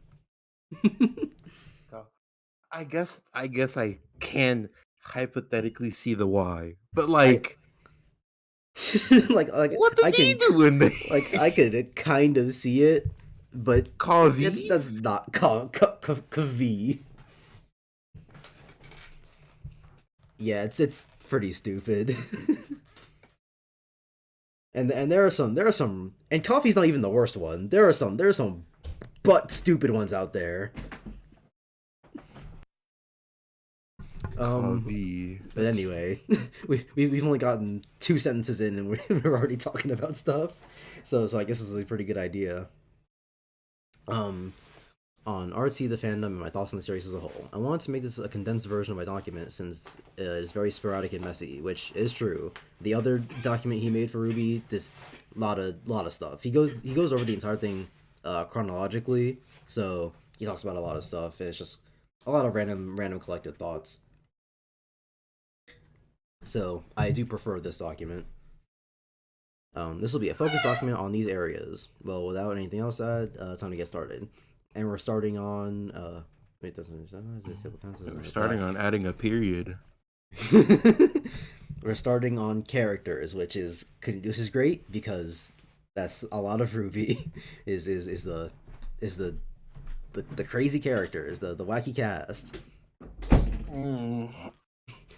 The characters in RWBY vary from terrible to really good. I want to listen in order of appearance. I'll ignore the rest of the characters that either I don't remember, didn't have much time on screen, or I only have less than 3 sentences on. I'll be using sources from the internet, friends in and out of the fandom, and the RWBY Wikipedia. And yeah, this is mostly true. They vary from some of the worst characters I've ever seen in fiction to they're pretty good. Which, by the way, Jordan, how many characters do you think I like in RWBY? And I'll give you a hint, it's less than 10. I had a feeling. Less than 10, more than 3. 5. Yeah, you got it. Because it was either like it had to be a low number. I wasn't going to guess above 10. Or wait, anyway. because I took out characters. No, right, because I took out. It's like 5. It's 5 or 6. I don't remember, but you pretty much got it. Ruby Rose. Interestingly enough, normally when I think of the main character of the show, I already have my thoughts for the first few episodes, but that's not the case here. I don't have a good placement of what I think of Ruby Rose as a character. She to me is a nothing character in many scenarios. She seems to me like Tanjiro, a character I would like to define as a litmus test character. Tanjiro, when interacting with Inosuke, a good character in Demon Slayer. Cheers to that. Good man, Tryton. Is good, but when he's interacting with Zenitsu, a terrible character, he's okay at best. So, alright, and terrible at worst. So yeah, Tryton's pretty on the money here. Ruby's really boring. Like, as a main character, I couldn't tell you anything about her, except for what's it, like the traits that they give to generic main characters, where they're nice and heroic.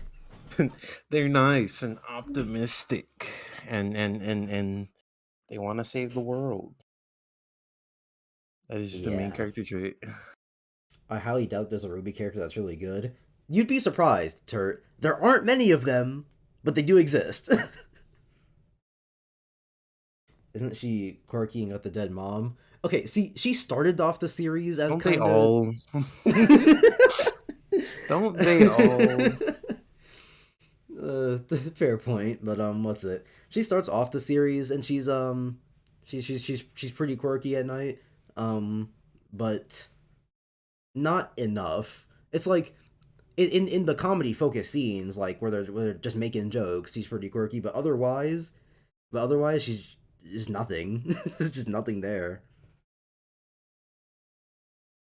Okay. Yeah, terrible at worst. Most of the time, how good she is determined by who she interacts with. When she's interacting with characters such as Penny or Weiss in later volumes, she's good. But when interacting with characters such as Jean, she isn't good. See, but that's the thing, though, is that it's not even, like, completely about whether or not the character themselves is good. It's about what the interaction provides. Because even an interaction between two characters, because even interaction between two characters that I hate can be a good interaction because of what they say or what the interaction means. But in Ruby's case, the only time Ruby and John ever talk to each other is to say some nothingness. It is to spit air. Yeah, filler discussions. Pretty much, yeah.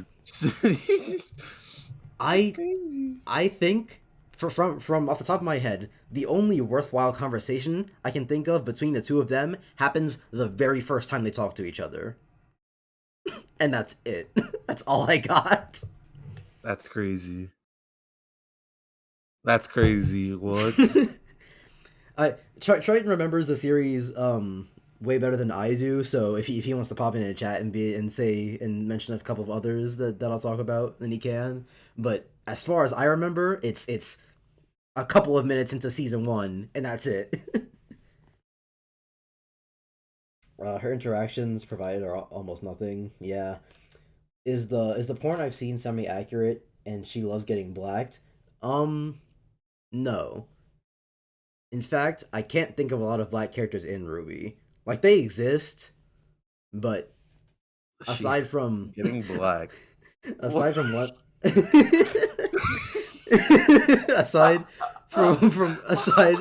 aside from one character that I won't name because I don't know his name, and Triton knows exactly what I'm talking about, I can't think of any black male characters, especially not ones that RWBY interacts with. So no, the porn is not accurate. And Triton, just for saying that in chat, no, I can't time him out because he's the one that has the most to say about RWBY. You're lucky, because otherwise you'd be timed out for speaking his name. His first interaction is he interacted with both their characters. Yeah, that's the thing their first interaction does. But speaking of RWBY porn, yeah, I know, great segue. But the funny thing about the funny thing about a lot of the porn is that it has the fandom thing where they'll ascribe a certain trait to a character, regardless if it has anything to do with that character. I can't think of an example where it's completely unrelated, but like Poison from Final Fight, like the in real world thing is that when they were designing her character, it was like a dude at first, I think, but then they changed it to be a girl, but then they didn't. They changed the model to be a girl, but then in the American version they didn't change any of the pronouns to be a girl. So anytime they were talking about Poison, it was always he him. And so the fan lore or whatever became that Poison was trans. And so 90% of all the Poison porn that's out there is of her with a dick. Jesus Christ. Oh my god.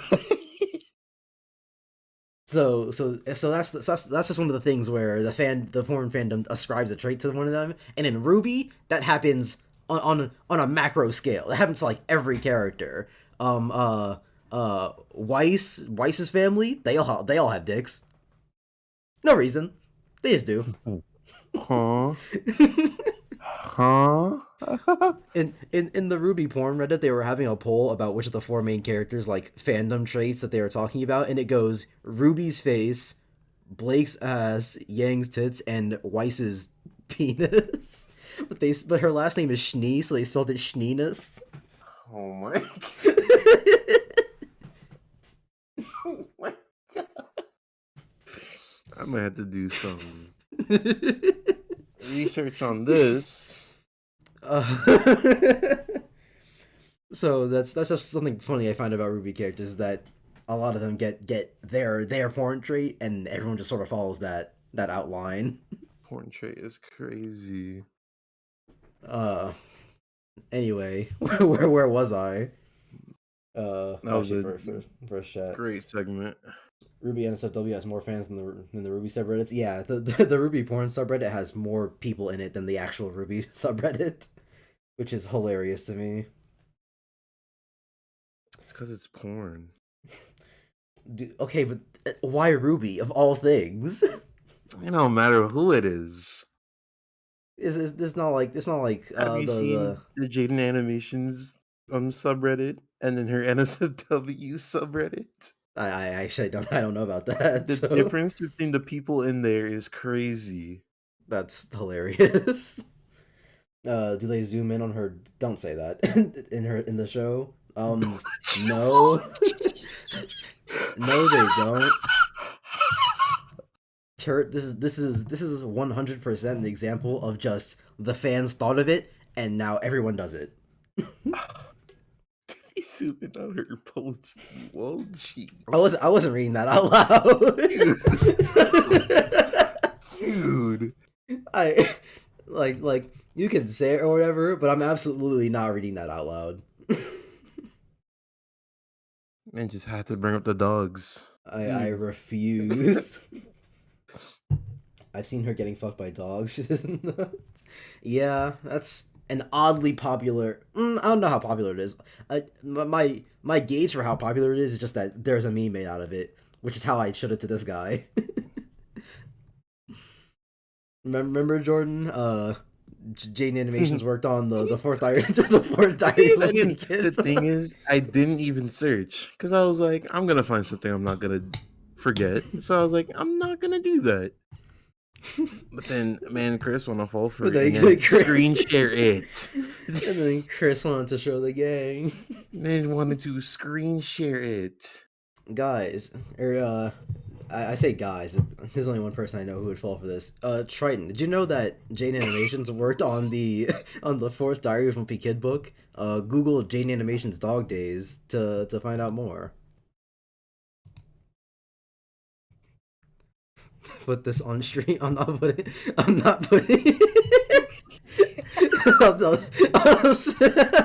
Man, I'll send you Jane Animations. Oh my goodness. I'll send you what it's in memes. What Turt sent to me. I'm not putting that on stream, but who's Jane Animations? It's pretty accurate. Not gonna lie. Oh yeah, I think Chris sent this before. I don't know if that's the first time I saw it, but yeah, I've definitely seen this before.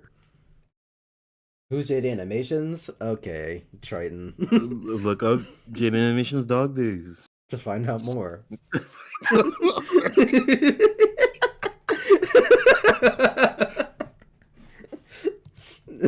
Okay, back to the document. We've made a lot of progress so far. All right. That's not good. A main character should make other characters better, or at least be able to stand on their own, and not have to rely on the side characters for them to be good. One of the times I was talking about is in Volume 4, where she's sidelined for most of the volume, and the one choice she did make almost caused her uncle to die. Wow, she doesn't do a lot in Volume 4. That's crazy, not the uncle. So, for context, in Volume 4, RWBY is just them walking across the country to get to the next place.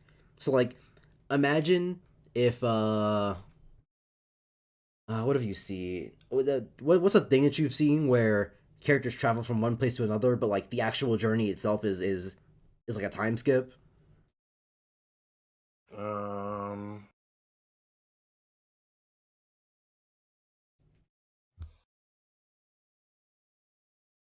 I actually don't know. Okay, so no analogy, but Shrek 2. You know what? No, that works. That works. Shrek 2, easy mode. Are the volumes like seasons? Yeah. Volume is RWBY season. So imagine if in Shrek 2 you saw every step they take, not every step they take, but like pretty much any time they see a thing of significance along the journey, that's an entire episode. Really? And that's basically RWBY season 4. That nothing happens in season 4. Like, so I think like that if they saw a tree, they were just like, that's a whole episode. That's what it feels like. So like these things aren't like significant in any way. They're just like sightseeing. They're significant like in the moment, because like if they come across a monster or whatever, obviously they have to beat her or else it'll kill them.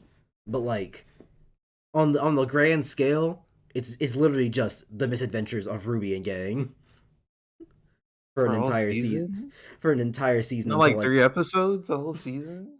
Until like the very end, where they fight one of the main bad guys. They don't even beat him. If anything, they buff And him. they Actually, don't beat him. if they get him to run away, but if anything, them beating him only made him stronger. So That's like if we sat through Endgame and they still didn't beat that. no, it's like if they beat Thanos and then as he's crawling away, he grabs another Infinity Stone. Like, But yeah, season 4 was a lot of insignificant nothingness. the thing is, right? I did say Shrek 2, but I feel like if that did happen in Shrek, it would be funny. True, but that's because Shrek's a comedy. This is a mostly action show where half of it just doesn't Okay, matter. and they showed action. A monster shows up, they killed monster. Get And the it's not pushing. even that good. Like people big up the action in RWBY, but it's not that good. For every one good fight in RWBY, there's 2 bad ones. Let me look at a fight.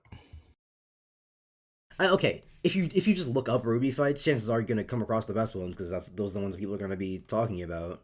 But there are some that are just that they're not that good. It took until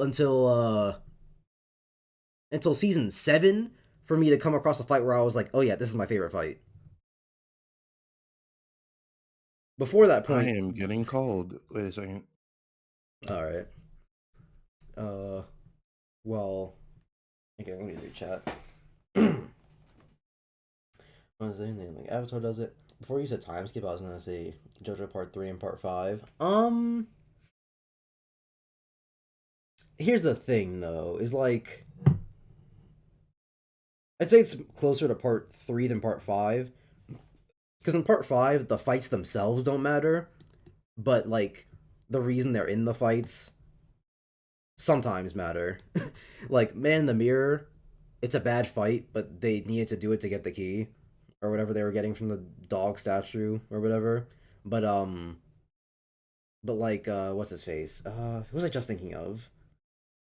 Babyface. But like Babyface, that's literally just Jorno walks off into a corner, fights someone, then comes back. that was an inconsequential fight. But yeah, it's probably closer to Part 3, where nearly every fight is just there happens to be a stand user in our way. And that's why I hate Part 3. Like, it's entertaining enough, but the fact that every episode is just I don't like Monster of the Week stuff. I don't like Monster of the Week stuff if there's not a lot behind it. Cause like I like Monster of the Week stuff in Part 4, but that's because in Part 4 the characters are good and it's funny. But in Part 3, it's not that. I don't like Jotaro. I don't like Kakyoin. I don't like Avdol. I don't like Iggy. I really only like Joseph because of Part 2. Because in Part 3, he's not peak Joseph. And there's a last member that I'm forgetting. And Polnareff's good, but that's it. It's just Joseph and Polnareff. 1.5 points out of 6 is not good.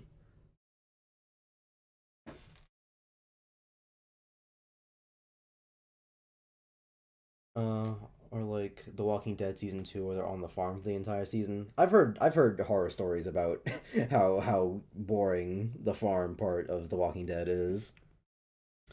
But Yang was good in season 4.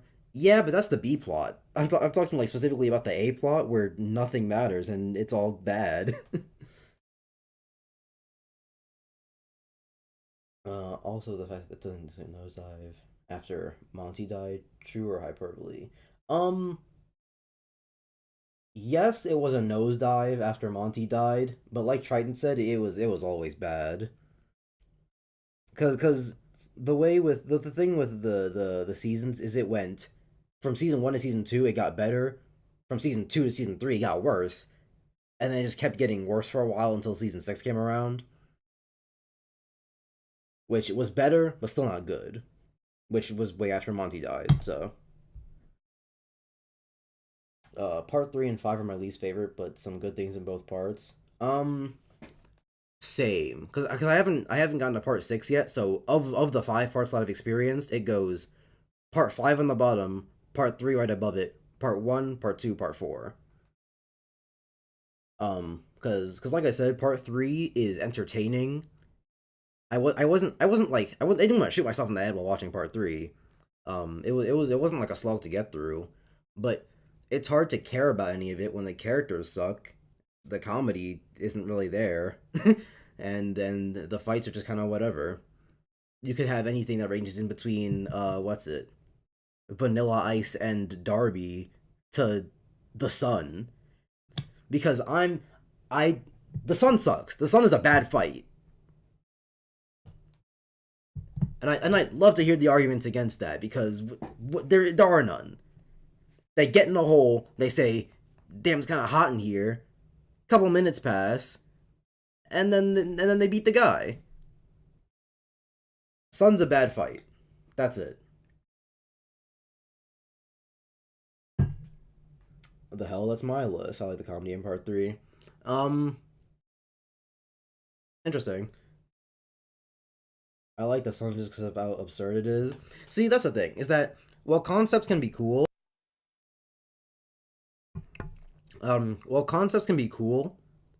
like, the execution has to be there too, and the execution is not there for the Sun fight, because there's nothing. I didn't even remember until I took stuttering, crazy. I didn't even remember until I took a peek back at it a while back, just to see, like, what exactly it was I didn't like about the episode. And I didn't even remember that the first, like, half of the episode is them getting the camels. I don't remember any of what happens in that space, aside from Joseph gets spit on, laugh track plays. It didn't, but it might as well have, because that was not funny, but they just lingered on it. Like, if there's one kind of comedy that I come to JoJo's for, it's not the slapstick. It's not Joseph gets spit on by a camel.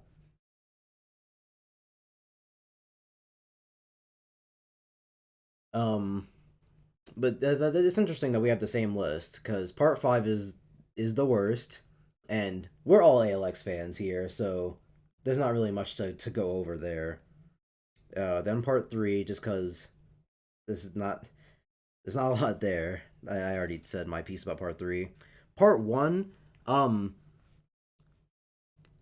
so the thing about part 1 is that the first 3 episodes are really, really good. They are some top tier storytelling. If part 1 was as good as the first 3 episodes for the entire thing, part 1 would probably be my second favorite part. Because I'd probably put it above part 2.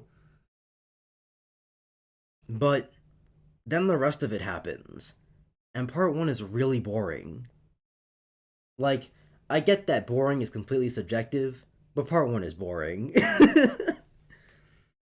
Like, episode 4, I can see, like, the things I like about it, because that's, like, half of it is just Jonathan learning, Hamon. I change pronunciations, like, all the time, so, But, so, like, yeah, the big part of that episode is just him learning Hamon.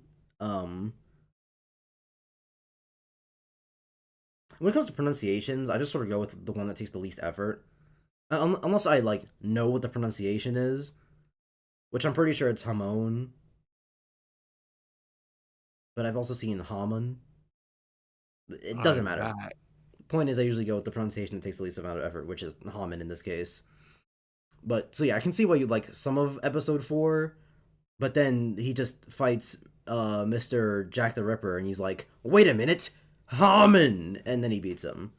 And then the rest of part 1 is him going, "Hamon, but in different colors, against vampires. Pluck luck?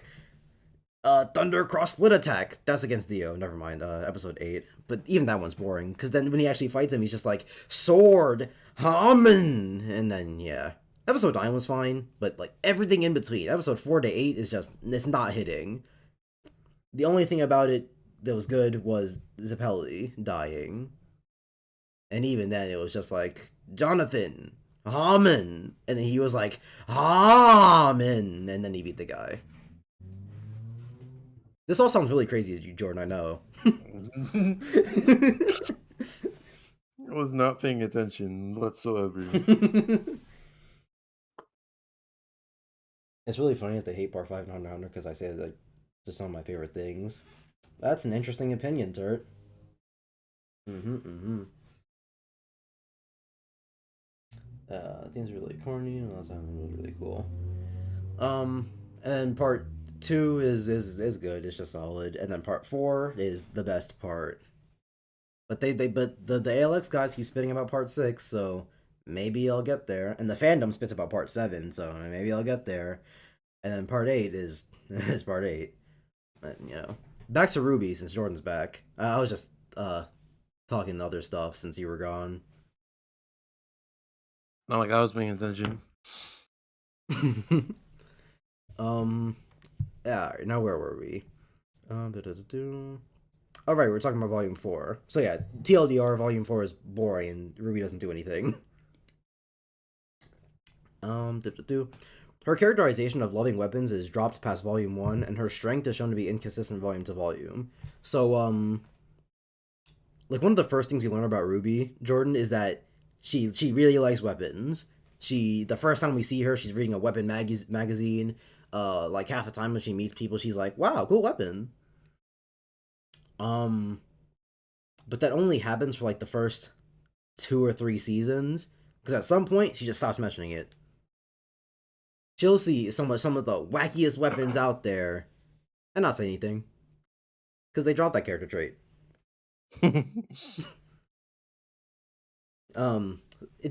She liked weapons so much to the point where the weapon she uses, she made herself. Which we learn later on that most people in RWBY make their weapons themselves. But like, they also called RWBY's weapon one of the most dangerous weapons ever created. Which is insane because she's like, when she made it, she was like 14 years old. So, you know. A 14-year-old's mind is dangerous. One of the most dangerous weapons ever created. Really? She's the main character. Anything happens. And they don't even explain why it's one of the most dangerous. It's just a scythe that is a sniper rifle. She's got a friend with an infinitely more impressive weapon because it's a sword that also shoots stuff at you. But is it dangerous? I would assume so, because RWBY accidentally sets off some of the ammo in the first episode. Oh. So it's gotta be a little dangerous. Main character things. We give stuff to the main character just because they're the main character. And her strength is shown to be inconsistent thing. So the thing about that is, her scythe is gigantic. Whenever she like puts it down, it thunks into the ground. And then she's able to swing it around like it's made of paper, like it weighs nothing. So you would think that under those long sleeves, she's hiding gigantic muscles, right? Hmm. The second she goes to punch someone, she gets punked. They keep spitting about how RWBY is useless without her weapon, but it makes no sense, because even without her weapon, she should have the arm strength of a god. Yeah. And then she can't fight because she's not strong enough to fight without her weapon. Or something. Yeah, what? That don't make no sense. I know I would have picked up on that instantly. It's crazy to me. It's crazy to me that they let that slide, because for a lot of RWBY, I wasn't like paying attention because RWBY's not a good show. So for a lot of it, I wasn't paying attention. There are a lot of the names have references in them, and I just simply did not pick up on them. Like, there's a character who steals from the rich and gives to the poor, and her name is Robin Hill. Who do you think she's a reference to? Robin Hood. I did not get that until days after I had finished the season, and I was just walking home one day and I was thinking about Robin Hood, and I was like, wait, Robin Hood? Oh, like Robin Hill. so So if you want to know how much attention I was paying to RWBY, I was not. That's crazy. But even I picked up on that. She goes to punch this dude, and she gets punked, and I was like, "What? Why can't she fight?" Characters just have super strength in this show, but for some reason, sometimes they don't. This is crazy to me. Man, if Tristan was watching this show, man would have been like, "It's because she probably made her weapon lighter." I genuinely hope that Tristan never watches RWBY, because I don't think he is. because then I'd have to talk to him about it, and I know that he would be like, "But the fights, though." I don't think. I mean, I guess that is something you can say, but it's something he would say because that's what he likes. the problem isn't that he likes it. The problem is just like the problem is that he likes it, and then we'll try to argue that for that it being good. And try to use that and be like, yeah. And also another thing I forgot to mention is is apparently she can't fight without her weapon, but in the very first episode she punches or kicks a guy through a window. Huh? Wait, what? Wait, she not?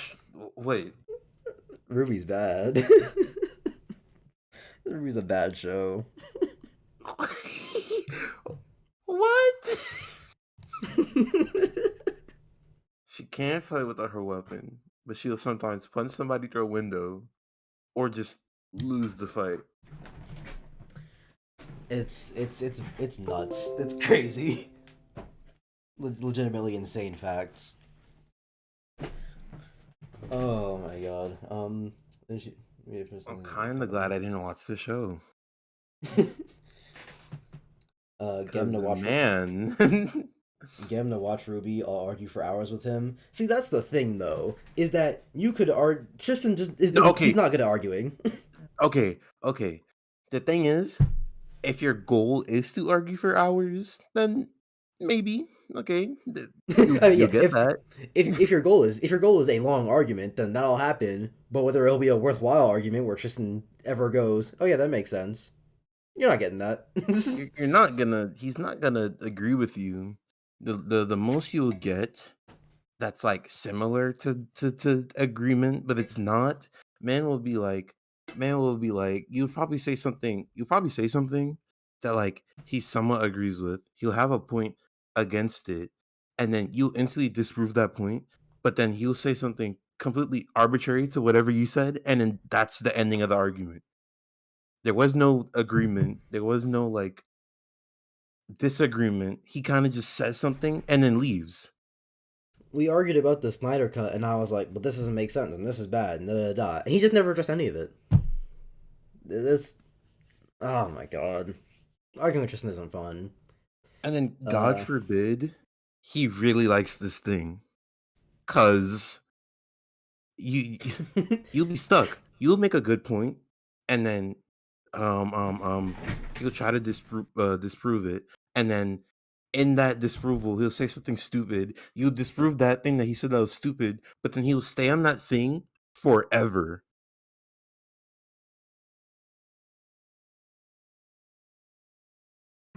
I want to change his mind. That's the thing. It's not gonna happen. It's not gonna happen. It's just not gonna happen. I will bring up the whole losing to a 5th grader thing again. He just won't admit that he lost. Legitimately, the most you will get out of Tristan is him saying, "Well, the argument doesn't even matter in the first place." That is the most you will win. Man said, "Well, let's try." This is just a situation where you take our advice. Don't do it. Tryton, there are some things that you should trust me on. Trust me on this. It's not worthwhile to try. You barely know me, but like, I wouldn't. Just don't. Something will be genuinely horrendous, and if it has one like redeeming quality, he will like it. And I guarantee you that if he ever gets in the RWBY, he's going to be like, "The fights though." Man said they'll tell him not to backtrack. That doesn't work. that won't help you. You'll tell him not to backtrack and he'll do it anyway. Arguing with him is like playing somebody in lag on a Nintendo server. Yeah, it's just not worth it. You could try everything. It's nothing's gonna sway him in any way. Like, there are some people that I don't like arguing with, in our friend group, but there are some people that I will not argue with, and Tristan is one of them. Like, we have a chat for anime and manga, but I stopped talking in it because anytime I would ever have something bad to say about an anime, I'd go, if Tristan had seen it, I would just say, you know what? No. Cause Tristan's gonna spit some bullshit and I don't care enough. Cause wait, when did I post the? Oh yeah, cause I went in that same chat and I was posting like screenshots of what people are saying like on Twitter about Demon Slayer, and the people that are defending Demon Slayer in this post are saying pretty stupid things. Like one that I remember is like someone was like, "Oh, the characters are kind of boring, and so is the story." And they had like a list of things, and they did have like good points. But then someone responded with, "Oh, uh, the character is boring. You could make a show on every character." What does like what that's not a good defense. Man just And said you it's can make a show on everything. And and it's then not and it's not even really true because you could not make a show about Tanjiro. and Demon Slayer is then about Tanjiro, and it's not even about Tanjiro. like and me and Gavin had a short discussion about it. But then Tristan comes up at the end and just goes, "To me, Demon Slayer has good animation and a good story." Oi, oi, vey. Like you will beat this man senseless about like with good points, and man will just not care. This man Tristan will be walking away bleeding and be like, "You see the other guy." It's just not. It's just not. Anyway, where were we? So kind of like Doing when you were a kid and you did a make believe fight. I hit you, other kid. No, I have God armor. That if you touch me, you die, so I win. Yeah, it's like um playing. It's like playing a a made up board game that one of your friends made, and every time you start to win, a new rule just magically pops up. yeah, it's pretty accurate. Um yeah, this is basically the thing I just told you. She can hip fire a sniper rifle, but she can't punch for her life. Which hip firing a sniper rifle nuts. Hit Her firing a semblance sniper rifle. her semblance of speed is not good. So to explain what a semblance is, uh, I'm trying to think of something you've seen again. We really have not got far. What the hell? We haven't. You know what Kekkei Genkai and Naruto are, right? Yeah, Okay, yeah. So imagine not. um What? so semblances are basically like everyone has their own Kekkei Genkai, where it's a completely unique power that only they have, which isn't really the case, but you know, writing and RWBY, oil and water. But so that's supposed to be what it is, that everyone has a unique power. And for the longest the longest time in RWBY, they call her semblance speed. Like, not what it does or anything, it's just speed. Which your base instinct when you hear that her semblance is speed, what do you think that means? She's Lightning McQueen. But like, actually. I mean that she goes fast because it's Right, speed. so you think like super speed, like running, right? Yeah, Would you have guessed that she turns into a ball that can fly, but only for a short amount of time, and has what? kind of telekinetic powers, and can break apart the atoms of things around it? Huh? and bring it into the ball. Would you have guessed that? Does any of that happen fast? It's above average speed. What? She does a whole super.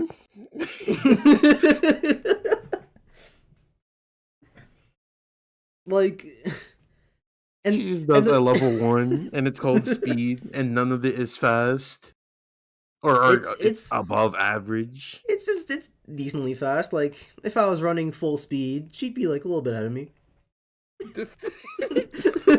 Not even Olympic fast, just a little bit faster than the average human. We haven't gotten to this whole turn into our ball business. So basically, her actual semblance, not just speed, is other characters go faster. And why is it called speed? Because fuck you. Why is it called speed? So basically, what happens is she turns into... Is this acronym business where speed means something? No. It's not actually speed. It is just speed. That's so dumb. So basically, she turns into a ball thing, and like she gets to move in whatever like direct. She can basically fly with it, except for the time she can't. But let's not talk about that. And the time she can do it for is inconsistent, but let's not talk about that either. And early on, it's just her turning into a ball to move places, at an above average speed, and to kind of fly. But then in season 6, I think is the first. No, season 4. In season 4, she brings someone else into it to move them as well, and so that's like another aspect of her power. And she just does that for a while, but then all the way in season 8 of the show, they finally actually explain what her power is, which is the ball thing breaks down the atoms of whatever's in it, so that like the mass doesn't even matter. Wait, so season 8? Yeah. Season 8? Yeah.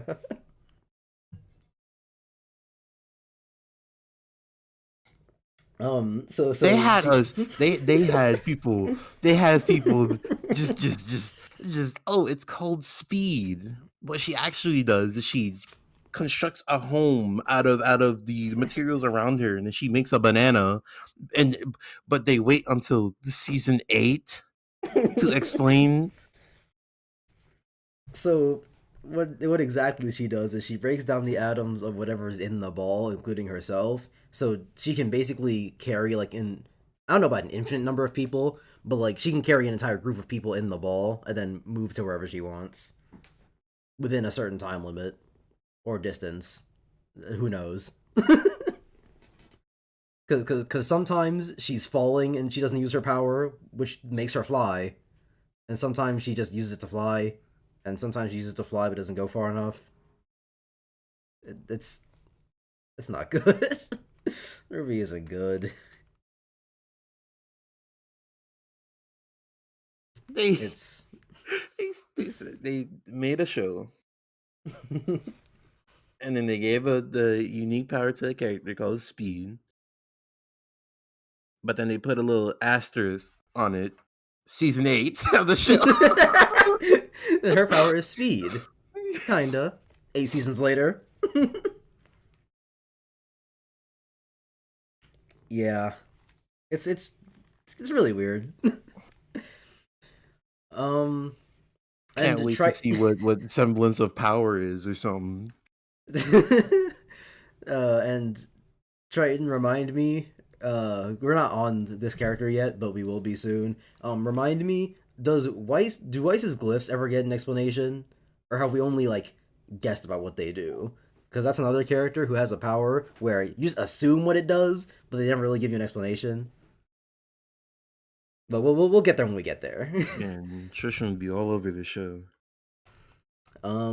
This isn't a problem exclusive to RWBY, but it's an important note that some characters I kind of want Tryton to watch the show now. I couldn't. Because I want to hear somebody defend this. I need to hear somebody defend this. Oh wait, I skipped this part. She's had her semblance for at least 3 years, and then and in all that time she's never realized that isn't just speed. It's weird. This is a problem to RWBY.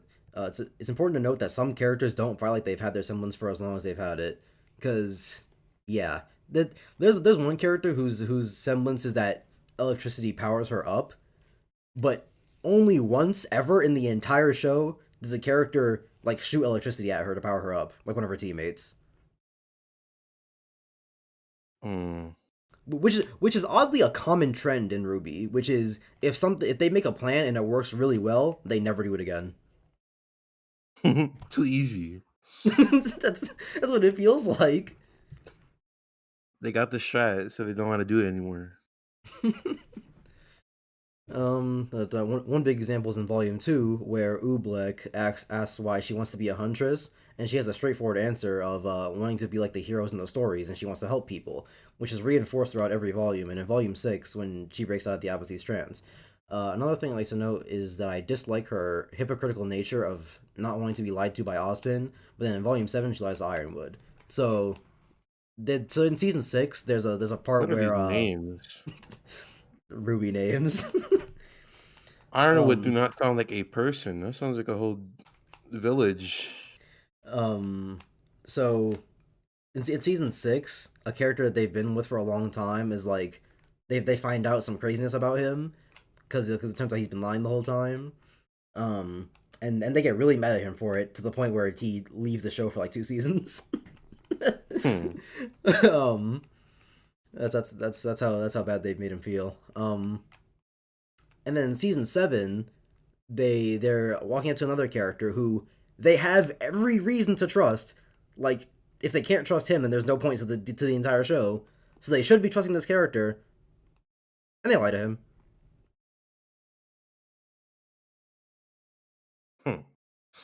This is crazy. They're spending all this craziness about we don't want to be lied to anymore, and they do it to someone else. Well, yeah, because it's not happening to them. Good point. Easy mode. Good show. Even if you say that she didn't know she could trust him, she's working with her best friend and her teammate's sister. Speaking of her teammate, next character after how long? Weisschneenis. She's an interesting character to talk about. In Volume 1, she was just a whiny racist. What? Yeah, and that's not it. So you heard me mention the faunus before, and basically, Weiss for a lot of the show or for a lot of the Season 1 goes, faunus, they're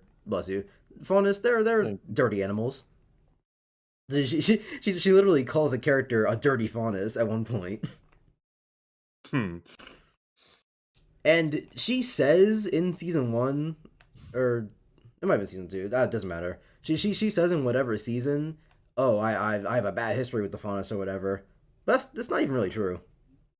As far as we know, nothing happened. What? So, wait. Show gets better. It just gets better. And yeah, early on, she's just kind of whiny. Like, half of her dialogue is just saying, this is stupid. Because she's the rich girl archetype. Well, that makes sense then, why she's racist. She wasn't a good character in the beginning due to how she acted.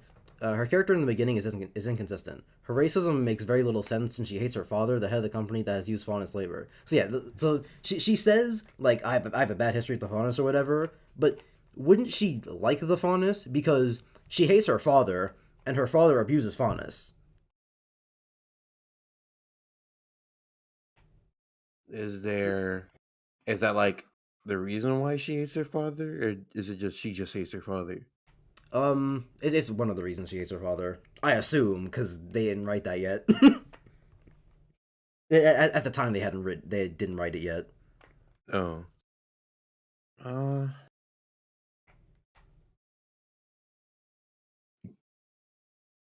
Then that make wait.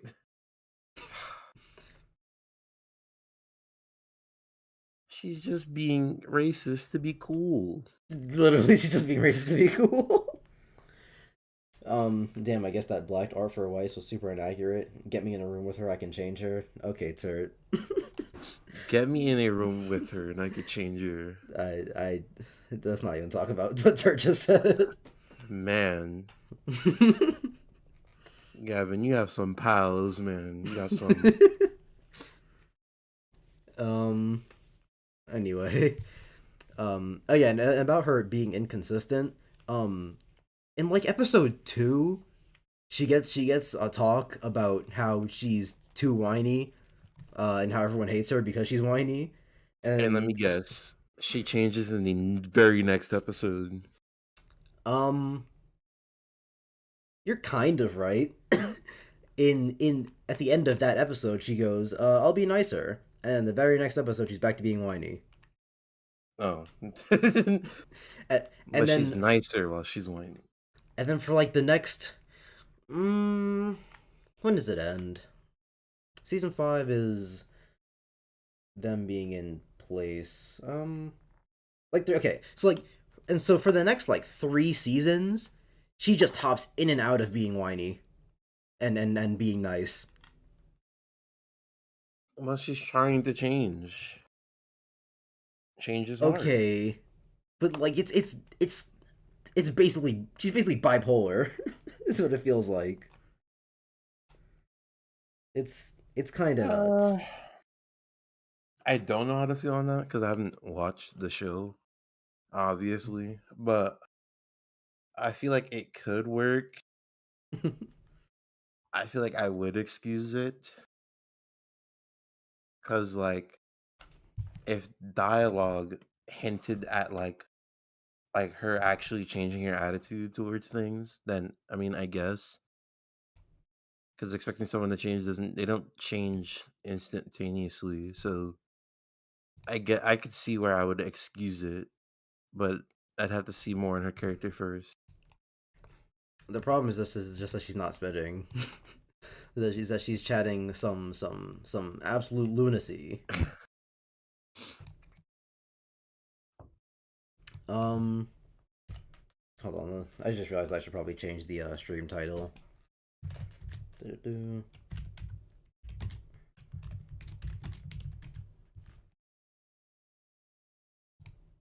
we go. Wait, do I need to upload the thumbnail again? If I do, that'd be really stupid and terrible.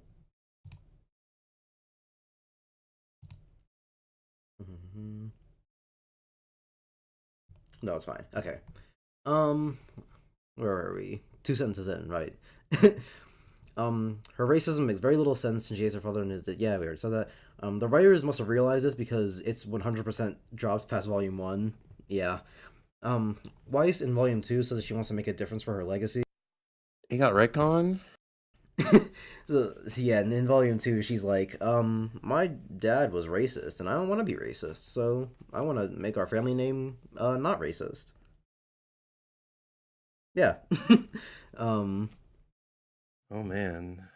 This makes no sense considering that she is the heiress of the Schnee company. So when Jacques dies, she gets to make choices for the benefit of everyone. Because Weiss is effectively an only child. She has a sister, but she's not eligible to be the next in line. So whenever she's like, "Oh, I want to change our company for the better" or whatever, all she has to do is wait, or murder her father, Huh. or put him in jail, which she does eventually. But so when Jacques dies, her abandoning that would be a stupid move to choose. Other than that, she's a really good character later on, aside from major issues that I have. She fights like an idiot. This is going to start with a question. Did you know that Weiss can speed up her attacks? So, okay. So Weiss's semblance is, she has 2. Is it speed? No, but it would be really funny. Oh, I forgot. She also has a brother, but he's the younger brother, so she would be next in line. What was I saying? All right. So her semblance is she technically has two. One of them is to make glyphs, which are just symbols, and she can make well, they don't actually explain what her glyphs do because she can make a white glyph and a black glyph, and it seems like the white glyphs you can pass through them, and if you pass through them, it speeds the attack up? Question mark. I could be forgetting, but I'm pretty sure that's what it does. And sometimes she can, if she steps on them, she can ice skate. Oh wait, that's how it. Weird thing. That's how it works in Smite. Because I did have a battle pass for Ruby. I always forget about that. But It's high res. They like picking up things. and then she can make black glyphs, which they basically act as solid platforms. She can make them in the air and stand on them or whatever. Um, and they can also do other things. And the reason I'm so vague about that is because I genuinely don't know what they do. There's one point where she spawns a black glyph under someone, and it pushes them up off the ground. And like my very first assumption was that it's like, oh, the black glyphs are repulsion, so it's just she can make it as weak as you just stand on it, or she can make it as strong as it pushes things. But then there's a different point where she makes a black glyph over like some snow, and it forms it into a formation. The black glyphs could do everything. And I don't remember if this is a black glyph or a white glyph, but she can like make a row of them, and if you like run across them, it speeds you up. But like, but like Tryton says, she only ever does it twice, which is weird. Um, and yeah, she doesn't use her glyphs to the maximum capacity, which is why she kind of fights like an idiot. And her other semblance is she can spawn monsters. Because like in the world of RWBY, the monsters are called the Grim, and basically her other power is any Grim that she's fought before in the past, she can like make a version of it to fight for her. Oh. Okay, that sounds cool. It is, but she rarely uses it well. Like at all. Jeez, man. It's because she was a whiny racist. Racism getting in the way of the grind. That does kind of sound broken. But if you're not gonna use it, it definitely is broken because there's one grim that they fight where its entire thing is that just being near it makes you lose your will to do anything. To the point where a group of them being in a town, it made everyone climb into bed, go to sleep, and never get up. Until they died. It's just a town of people with skeletons in beds. Or it's just a town where every house has skeletons in beds.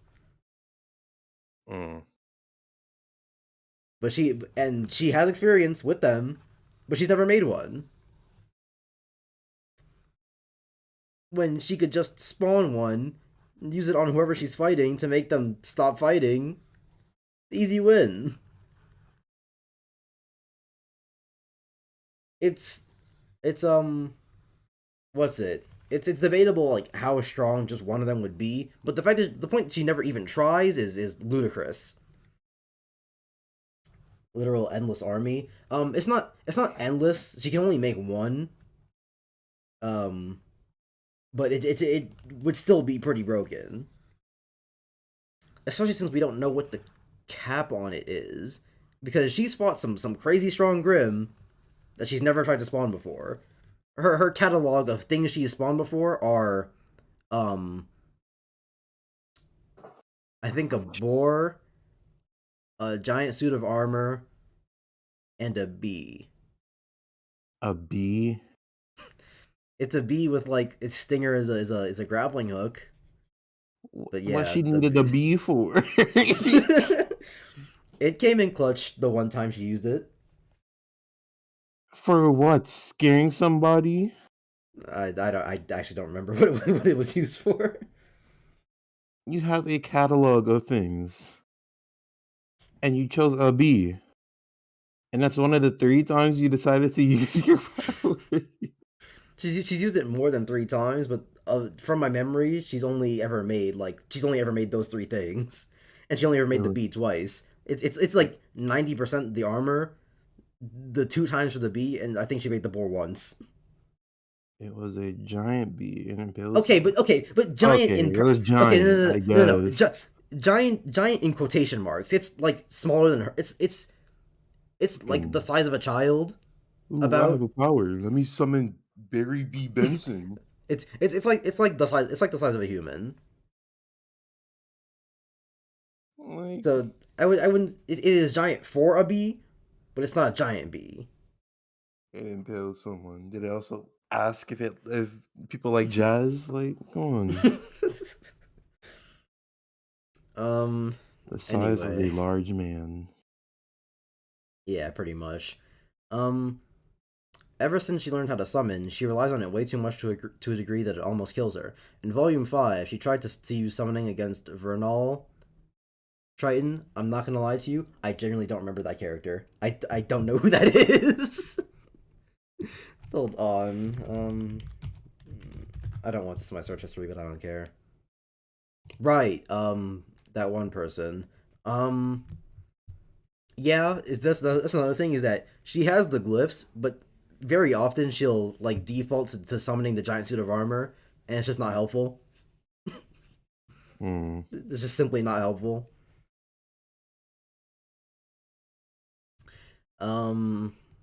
It failed. She didn't learn after the first 2 times that summoning didn't work and kept trying to summon, which is extremely dumb of her.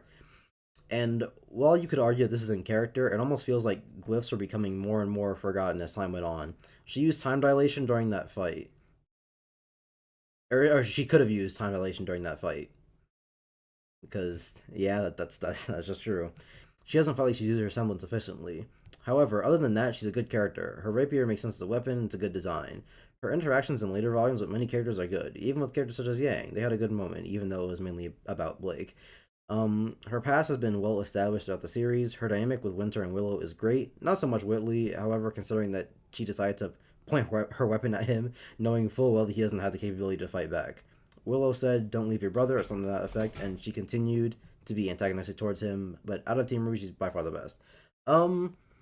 So... The racist is the best one on the team? Yes, Jordan. I know, it doesn't set a very good standard. The racist is the best one on the team? Yeah. So, I agree with Tryton about Weiss being the best one on the team, but I wouldn't go as far as to call Weiss good. Again, Tryton remembers the series way better than I do, so if there are a lot of interactions with Weiss that are really good that I'm just not remembering, then that's 100% on me. Like I said, I was completely checked out of RWBY. But as far as I remember, Weiss is just alright, which as far as Team RWBY goes, is the best. Which, she wasn't always the best, it was Yang, but then they nerf her character, and I'm not talking about strength, like, she just loses personality. People willingly watch this show. Yeah. But at this point, yeah, Weiss is the best. Weiss is the least bad. Because RWBY's boring, Blake sucks, and Yang sucks. So yeah. She was good. She was able to relate to Yang over having a bad childhood. Yeah, but I don't remember like how that interaction went. I wouldn't say it's good just because they related to each other. I remember argument we had. But is the meme of most Black RWBY characters being villains true or hyperbole? Of most Black RWBY, I definitely read that as hyperbole. What is wrong with me? I'm pretty sure it's hyperbole because I can't think of the black villains. There's Hazel. I'm not even sure if he's black. He's kind of brown. Um,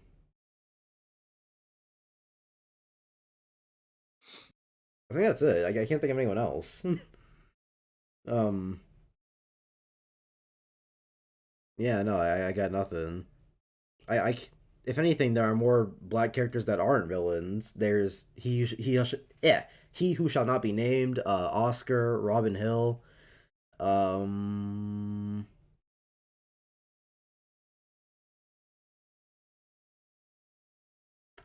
I feel like there's someone else I'm blanking. Um, but yeah, there's not a lot of black RWBY villains. Though I feel like now that you mentioned it, I feel like I should look into that to see how big a meme that is. Blake. Um, Blake is a fondness, by the way. She's a cat girl. Hmm. Well, And that I do remember because of the. I told you about the ear things, right? About the ear thing. I don't think I remember. So, the fondness all have they're all an animal, but they're not like completely that animal or whatever. They have one physical trait of that animal. So if you're a horse faunus, you could either have horse legs or a horse cock. Crazy. Crazy. I guess I'm a faunus then. And so for some people it's just that they have an ear, or they have ears of whatever animal they are, nothing else. In Blake's case, her faunus trait is that she has cat ears. But obviously you can't, because it's a secret reveal at the end of season 1 that she's a cat girl. But obviously, if this character was walking around with no ears and she has a big bow on the top of her head in the shape of cat ears, it'd be a little obvious what her secret is. So they gave her human ears as well. So Blake is walking around with 2 sets of ears. 2 sets of ears? She has 2 sets of ears? Yep. Why don't I remember that? I feel like I remember that. And yeah, it's stupid. And someone actually brought it up to the writers at a Rooster Teeth panel. They were like, "Hey, why does Blake have 2 sets of ears?" And they were like, "Shut up." Was that Next it? question. Basically. Bro, what? W. They went, "Shut up, next question." I would too. What? That doesn't make any sense. If my show was this bad, you think I'd answer a question like that? Did I tell you about how the RWBY writers see criticism? Yeah. For those in chat who don't know, the way RWBY writers see criticism is, if it's a good criticism, like it's praising the show, then they'll take it. And if it's a bad criticism, they'll say that the criticism doesn't count because you told it to them in a bad way.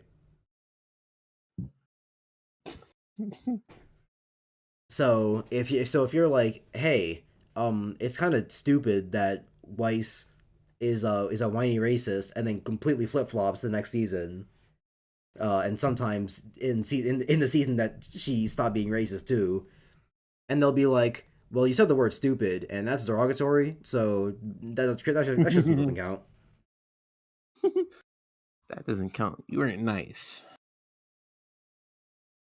It's kind of wild. It's kind of nuts.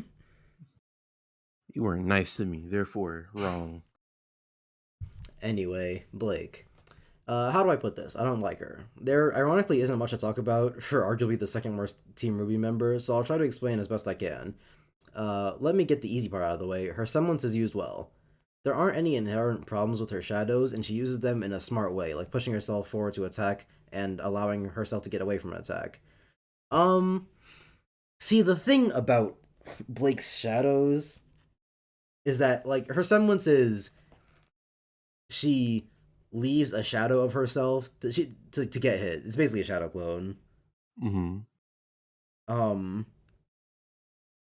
I'm not completely sure how it works, because a lot of the time the way it looks in the show is Blake will get stabbed, but then she'll like move back, and the shadow will be in where she was just standing.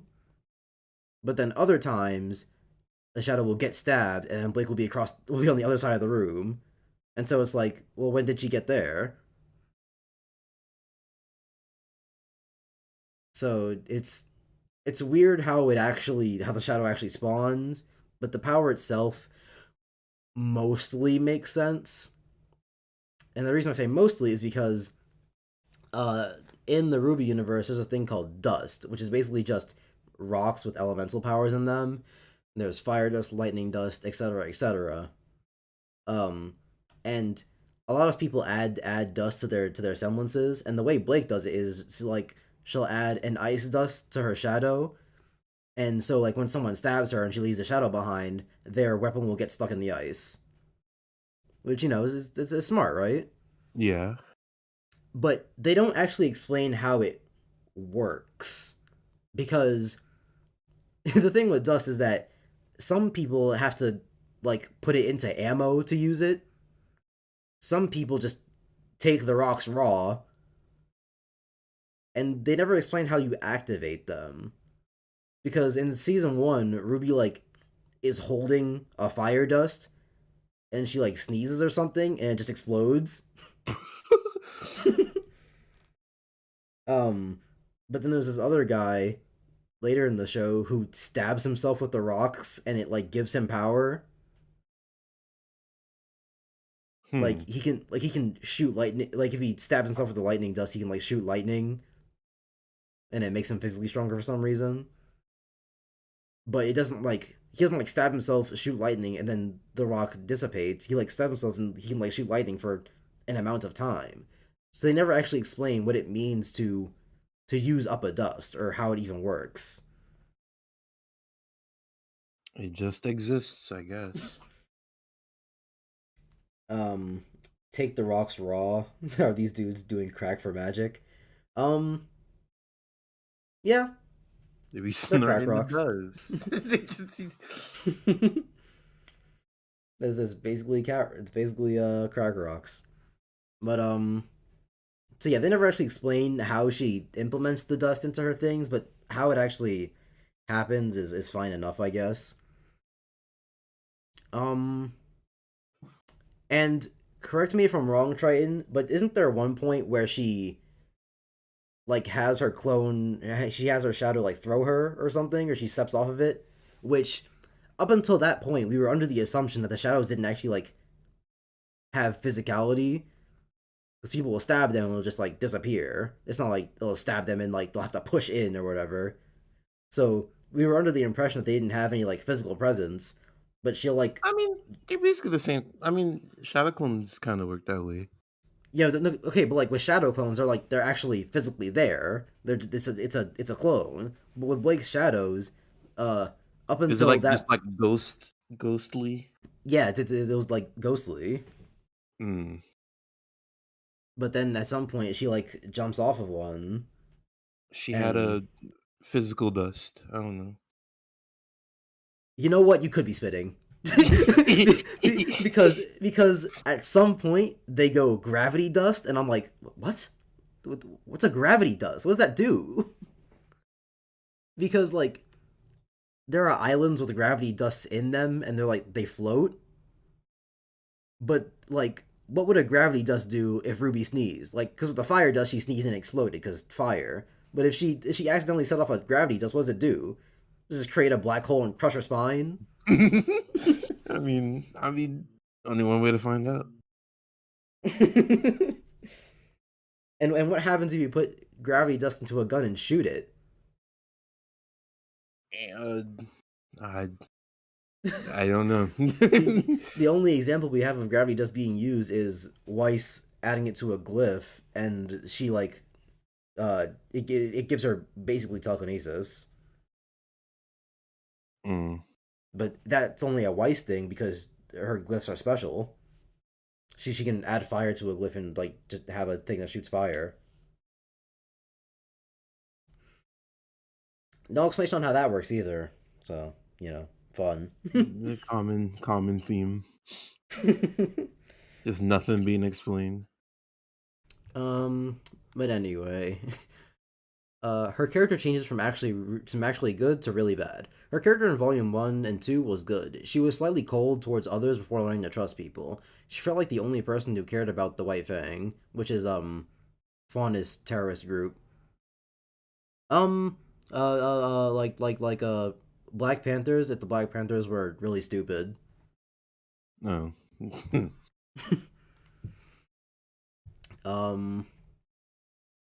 This requires knowledge about the fandom, but will be addressed later. Many people thought that her parents were dead before Volume 4 release, which would make sense for why she would join a terrorist group for so long, doing radical things, but when Volume 4 came around, this headcanon was debunked. So, basically, her parents ran the White Fang,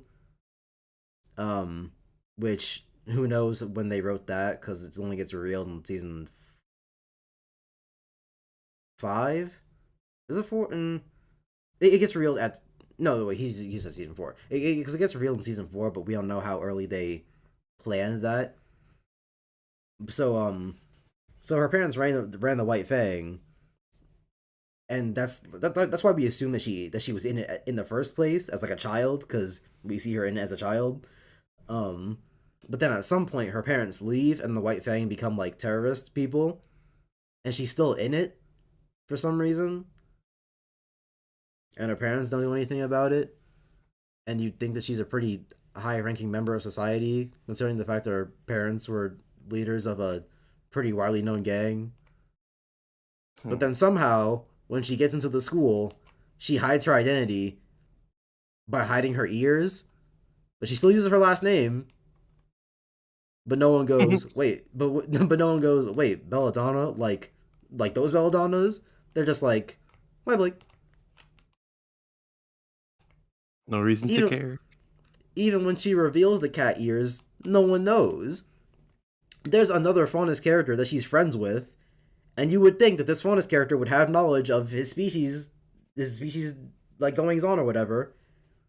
But then he meets Blake's parents and he's like, wait a minute, you're that Belladonna? What other Belladonna do you know in a family of cat people with black hair named Belladonna? Well, show's all over the place. I can't.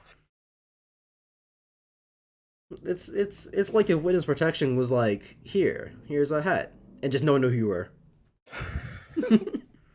They gave you those goggles that like with the funny nose. Okay, at least that hides your face.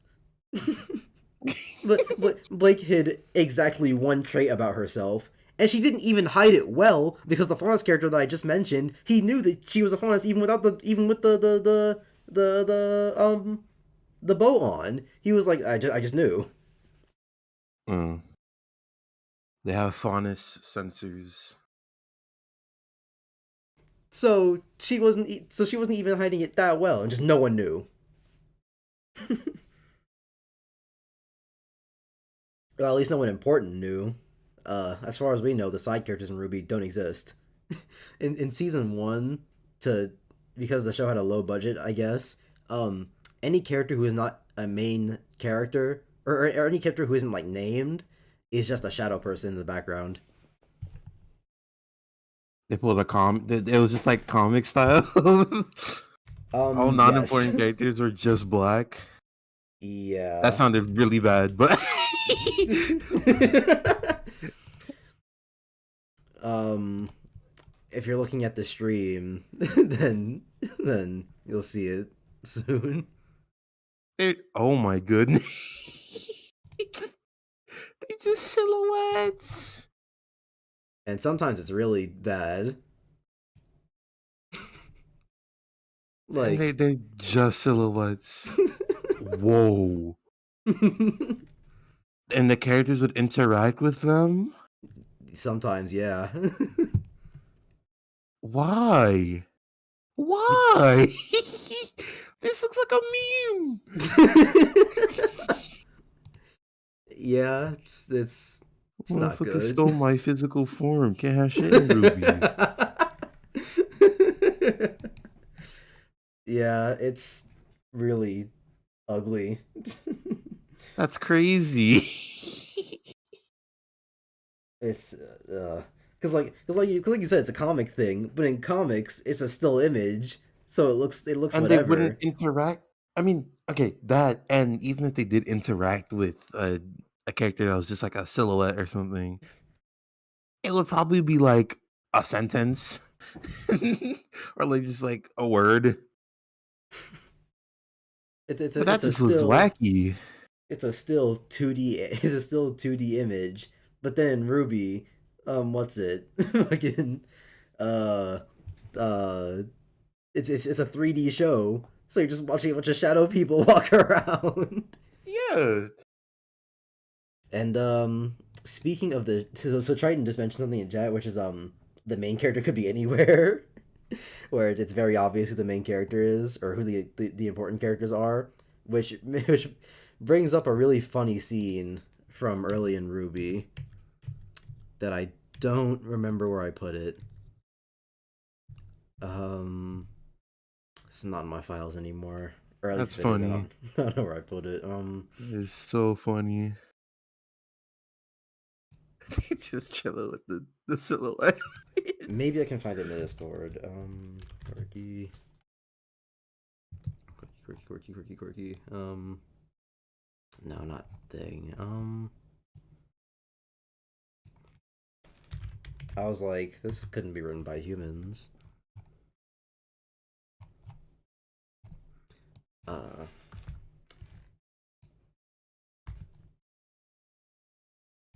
From user.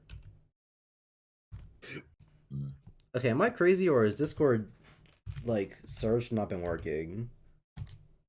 Because I whenever I never look, use Discord search, so I try to when I try to look for like from text from this user, it just nothing comes up.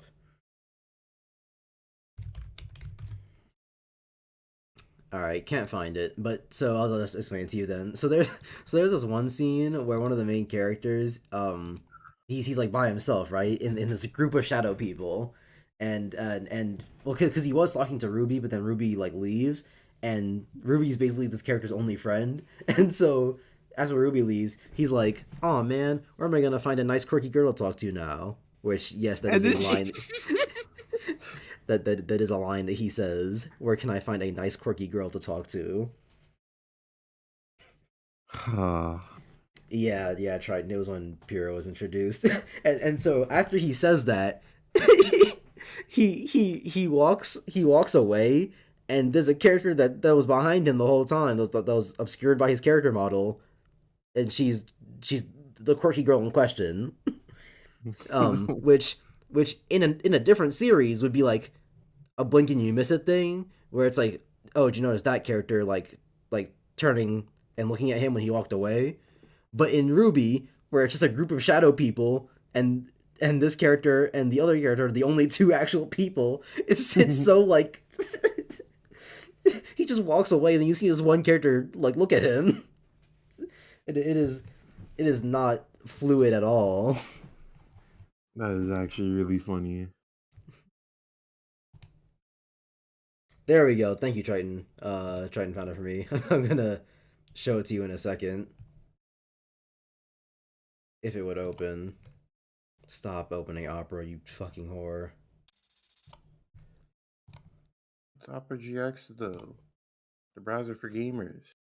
I forgot that I set it as my default browser. So it'll just open it. The That's a browser for gamer. download. Fine, I'll download it. Man sold his hero monkey. Imagine. I mean, mm, I'll put it on stream. I was gonna stream share it for you, but everyone gotta see the majesty of this. Window capture.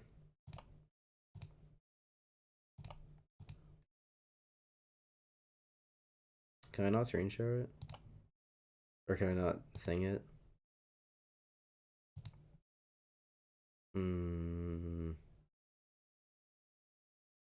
It'd be under movies and TV, yeah. Maybe it's because it's not a window, it's full screen. Now, what if I... the thing is, right? If they did the complete opposite, where it was just the main characters, it would not be a better option. So I guess I kind of see where they're coming from with the whole silhouettes walking around. But like, what if I just change the Discord? Okay, sure. Boom, pow. Y'all can see it, right? let me open stream.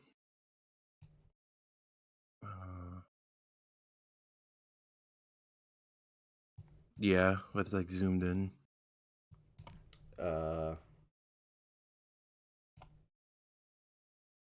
Yeah, that's fine. It's good enough. you'll know when you see See you it. after the ceremony. Hey, wait! Ah, great. Where am I supposed to find another nice, quirky girl to talk to? How's your first?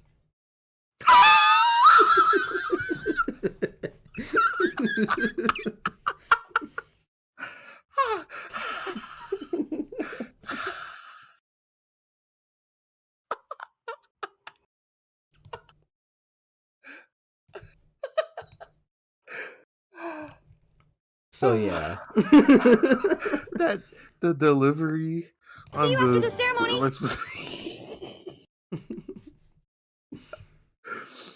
Everything was perfect in that scene. I don't know what you're talking about. That alone would have been the end of it for me. Jesus. And so Where am I supposed to find a nice quirky girl? And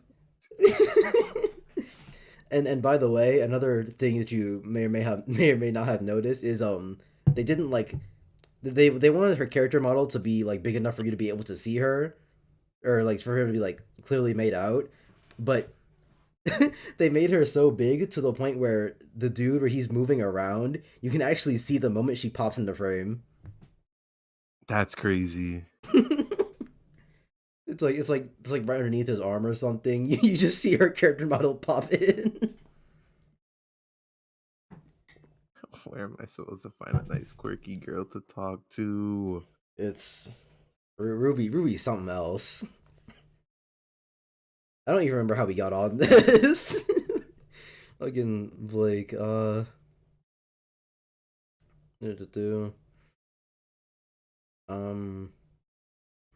that caused people's opinions of Blake to be lowered. Her parents, blah, blah, blah.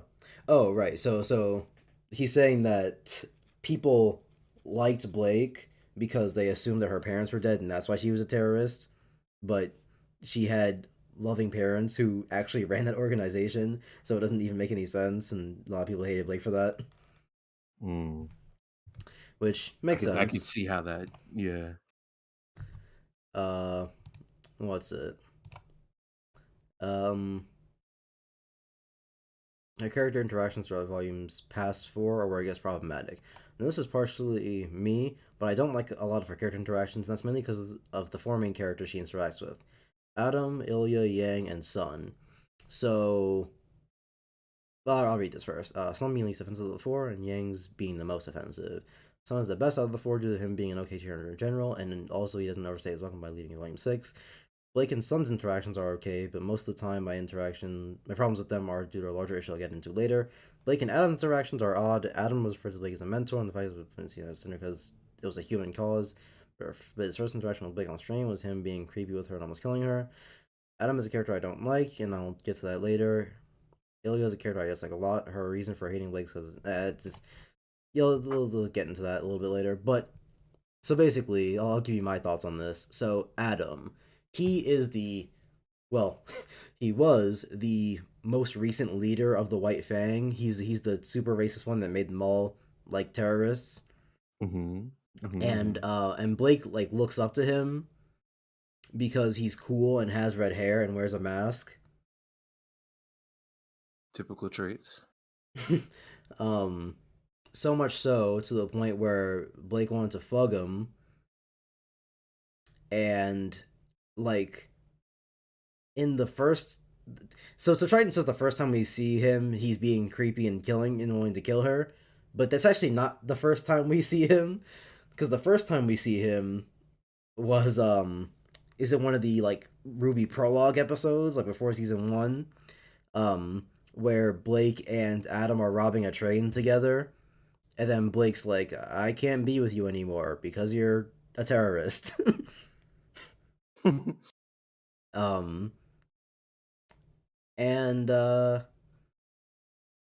we don't really get to know much about him other than that he is a terrorist and he kills innocent people because he wants revenge on humans. You know, your standard stuff. Yeah. And most of their interactions, like, after that point, are just Adam going, why did you leave me, Blake? Be a terrorist with me. And she's like, no. Then you must die. No. Be a terrorist with me. That's basically all their interactions. To the point where, at this point, I just assume that the only reason Blake liked him was because he has red hair and wears a mask. I mean, yeah. That had to be the reason. Because there is nothing to him. Ilya. Ilya's a character that gets introduced at some point, and she was also part of the White Fang, but she stayed after Blake left. And the thing about Ilya is, as you can probably assume from the name, is a girl. And Ilya also wants to fuck Blake, but that means they're lesbians. Ooh. And Ilya's mad at Blake because Blake wasn't a lesbian until she was, but that was until way later. So she saw the vision too early, you know? she wasn't ready to be out yet. She was ahead of her time.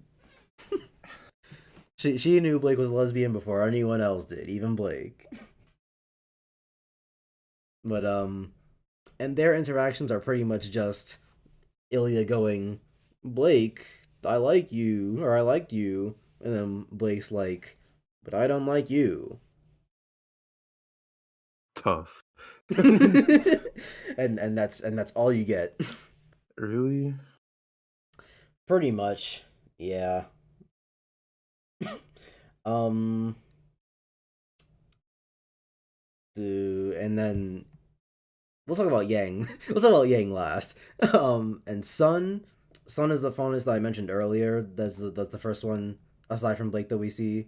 Well, not really, but the other one doesn't count.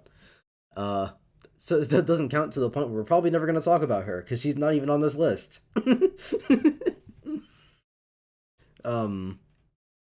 So yeah, Sun's the other important faunus. And by the way, they were really lazy with who Sun is a reference to because his last name is Wukong, and he uses a staff.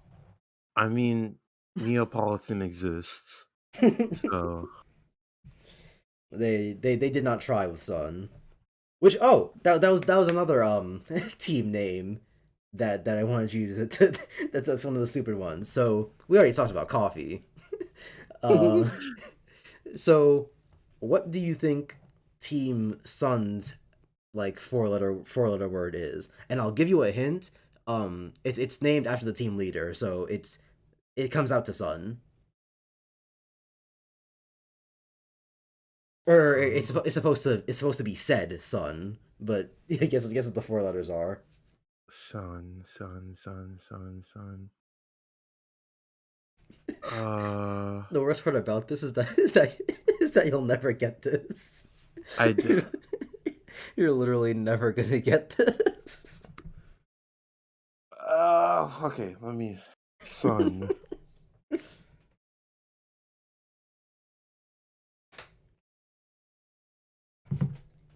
How would you make that a sun? Uh,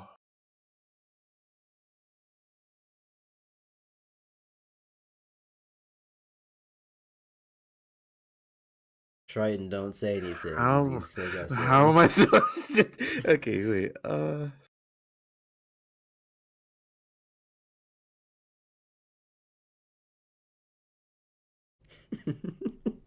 Would it be like SAWN? Is that your final? That is my answer? final guess. It is Is that really? SSN. Huh?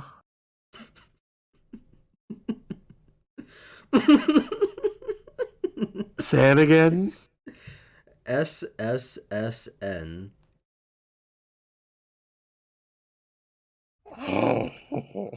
Tryton, don't say anything. He's gonna guess that one next.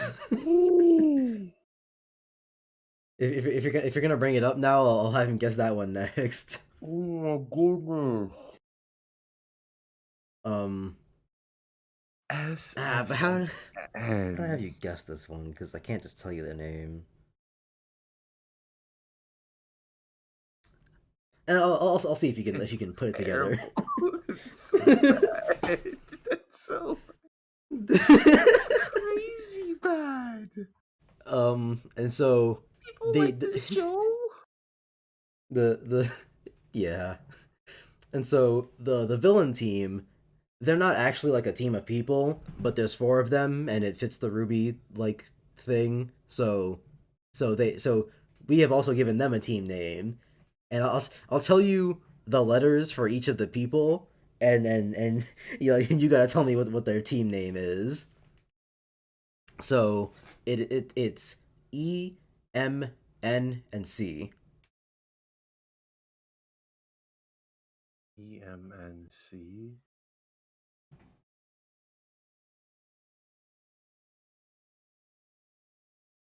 EMNC.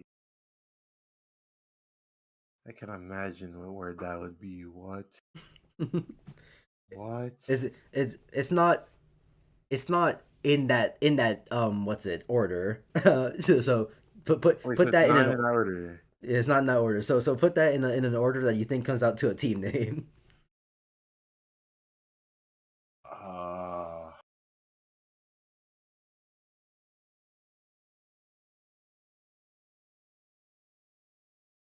Yeah. Okay. So it's EMNC, and then it's not the team name.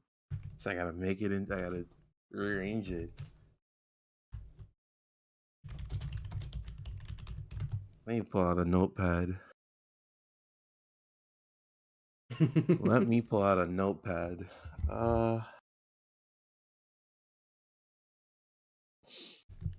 I'll give you 30 seconds.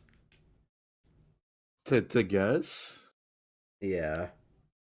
What did you Man gave me 4 letters and told me to work with that.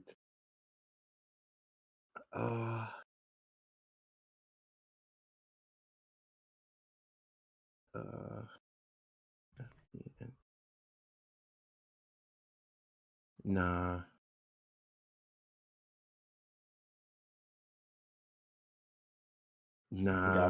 Got nothing. I'm putting in every combination I can think of right now. It is CMEN. CMEN? Semen? What? that is the unofficial team name that the fandom has given that team of people.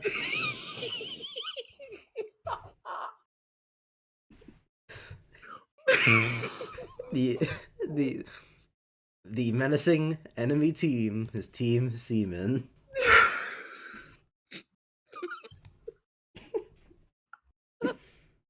I don't want to talk about this show anymore.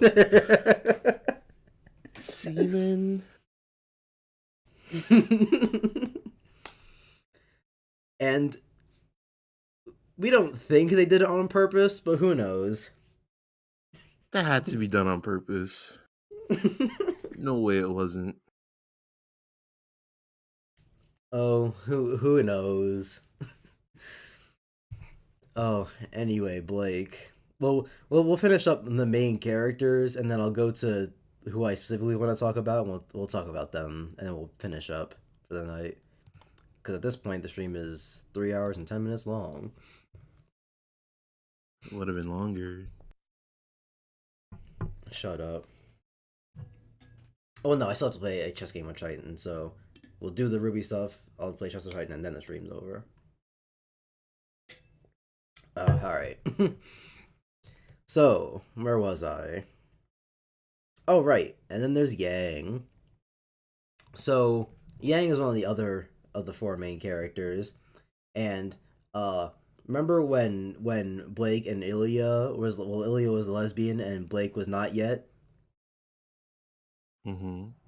Well, Blake just needed a little bit of Yang in her life, cause they're lesbians. You gotta find the right person. And when I say that it's probably the most insane ship in the fandom, it's the most insane ship in the fandom. It had so because the characters are Blake and Yang, they're supposed to be black and yellow. The fandom name for this ship is Bumblebee, which... Ew. You know what? Hold on a second. Who do I want to talk about?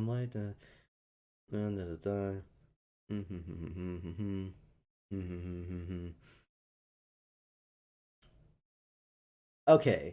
As much as I want to get to Tryton's problem list, that's not gonna happen tonight. So we'll talk about Yang, and then I'll move on to something else because there's something that I really want you to see. Don't spoil it, bro. Don't re-chat for a second. I want it to be a surprise when you get there. Oh, man. I want it to be. I want you to marvel at exactly what you're looking at, because oh boy will you marvel. So yeah, so their ship name is Bumblebee, and I guess the writers took it to heart because Yang has a motorcycle, and they named the motorcycle Bumblebee. Really? Yeah. And they've been teasing it since like season 2, because in season 2 there's like a school dance or whatever, and Blake doesn't want to go because she's fighting terrorists or whatever, and then Yang is like, Blake, you're like 17 years old. Stop trying to fight terrorists and have fun at school.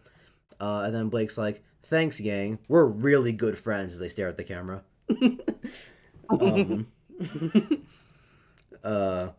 And then Yang's like, and hey, if you don't find anyone to dance with, I'll be your partner. So they were teasing it. Teasing it and then teasing it. And then they Darn. and then they do a lot of hand holding later, so it's basically a thing at this point. And so yeah, it's funny, their relationship.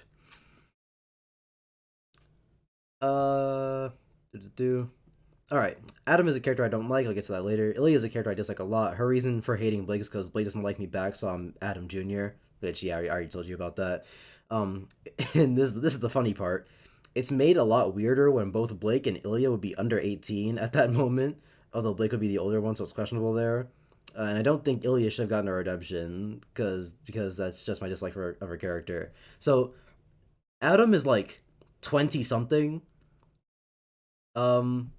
Actually, let me look up some ages, and I don't want RWBY shit in my search history, so I'm going into incognito. The last thing I need is Google recommending me RWBY shit.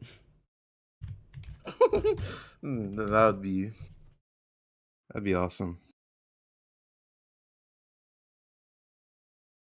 So he's around 20 to 23 in Volume 6. And so,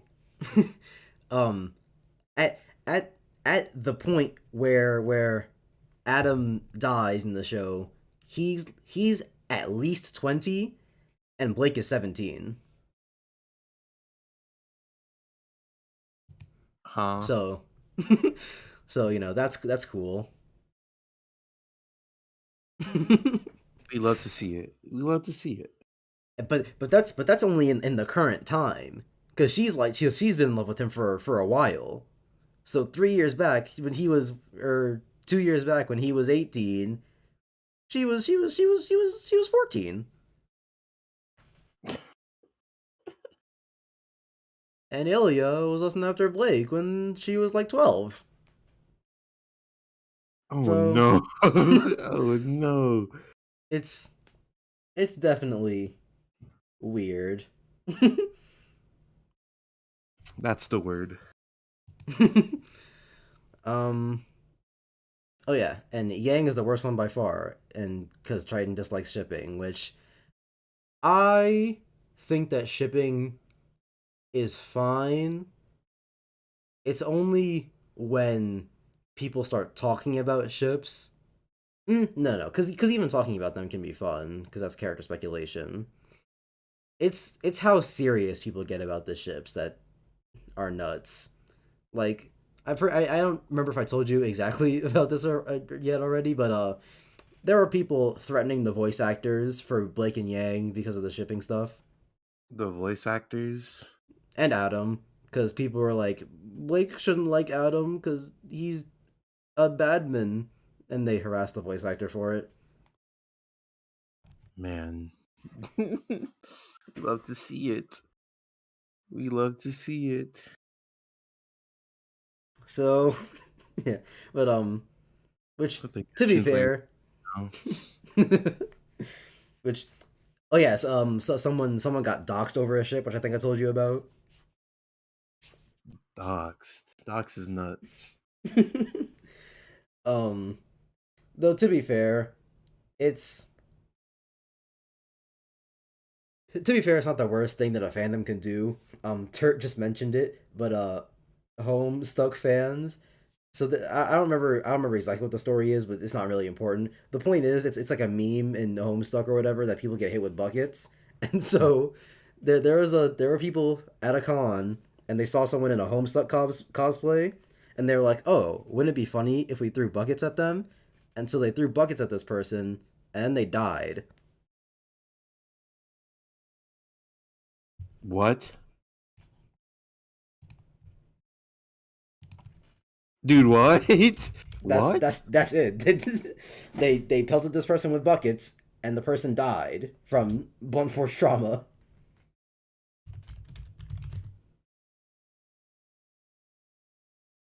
Dude, what?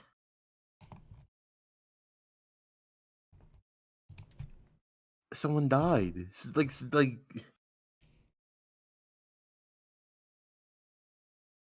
So, someone and di- no, like- and like no, someone I think- died. And no, I think they lived. Did they? I could have sworn you told me that they. Oh wait, no, you might have said they were like hospitalized. They're like That's still crazy. crippled or something. That is still crazy. I'm trying to find it. That is still crazy.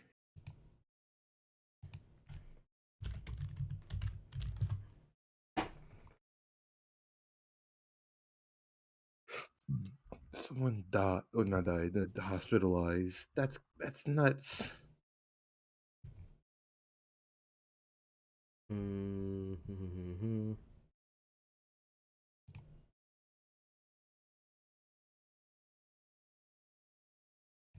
Hmm. Okay, so he didn't. I don't think he died, but they pelted this person with buckets until they were hospitalized. Well then, That's crazy. That's crazy. Still pretty crazy, but at least they didn't die. Um. Okay, luckily the Yang part is short, so we'll talk about Yang, and then I'll show you. I'll show you the surprise. This better be good. Yang. Ugh, she's the worst. She's the worst member of Team RWBY by a large margin. I wouldn't. Okay, I'll read this first. Let's get the basics down. How does her semblance work? In Volume 1, it's shown that it's emotion based. Her hair gets sliced and she. Okay, so I'll skip all this part. So Yang's semblance is the good old fashioned. The more damage you take, the more damage you do. Mm-hmm. But how her semblance like turns on is inconsistent. Because the very first time we see it, it's an emotion thing. Like, she gets angry and it turns on. But then, other times, it just sort of activates automatically whenever she gets hurt.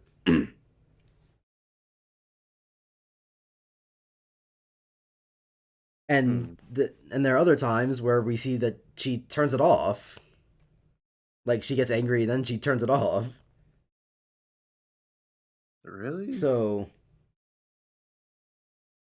it's weird.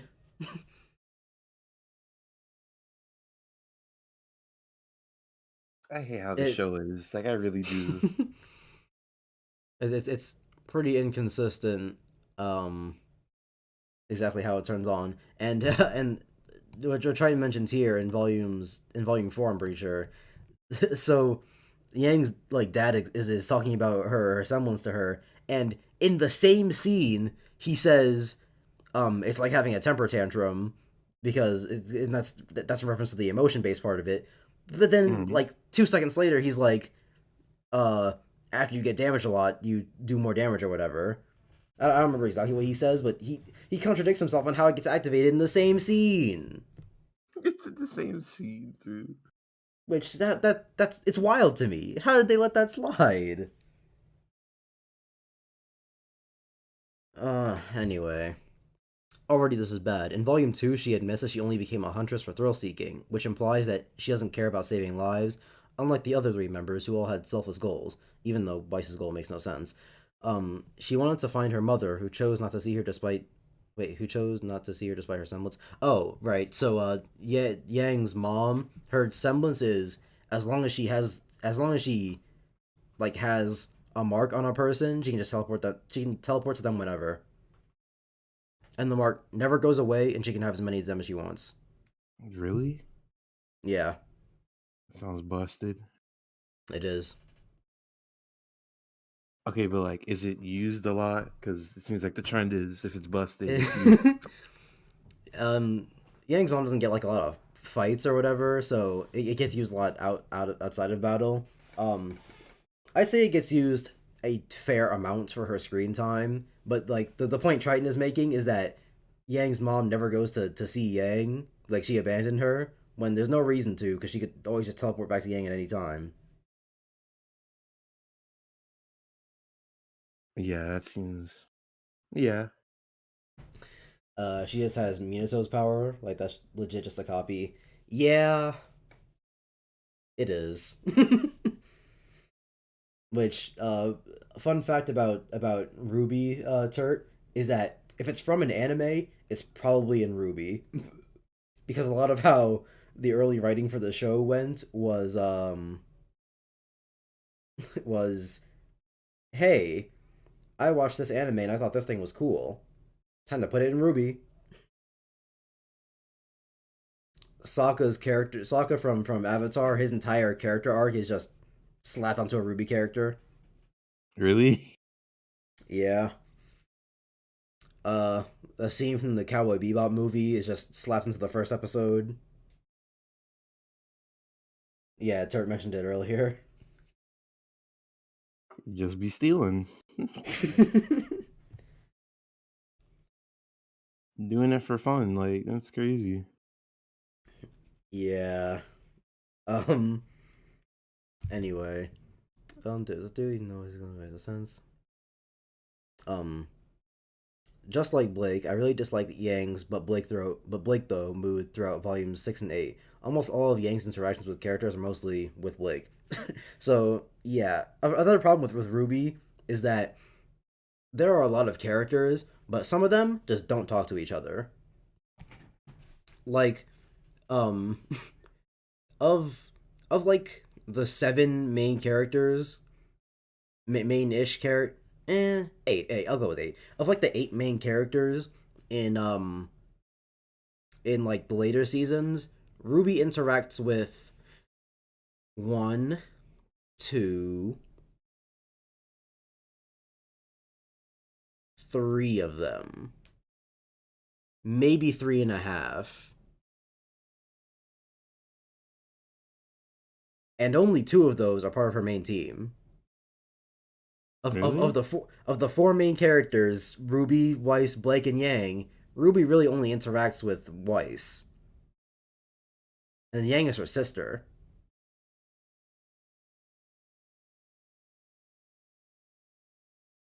That's She crazy. interact she interacts with Yang a lot in the early seasons, but at some point they just don't talk to each other anymore.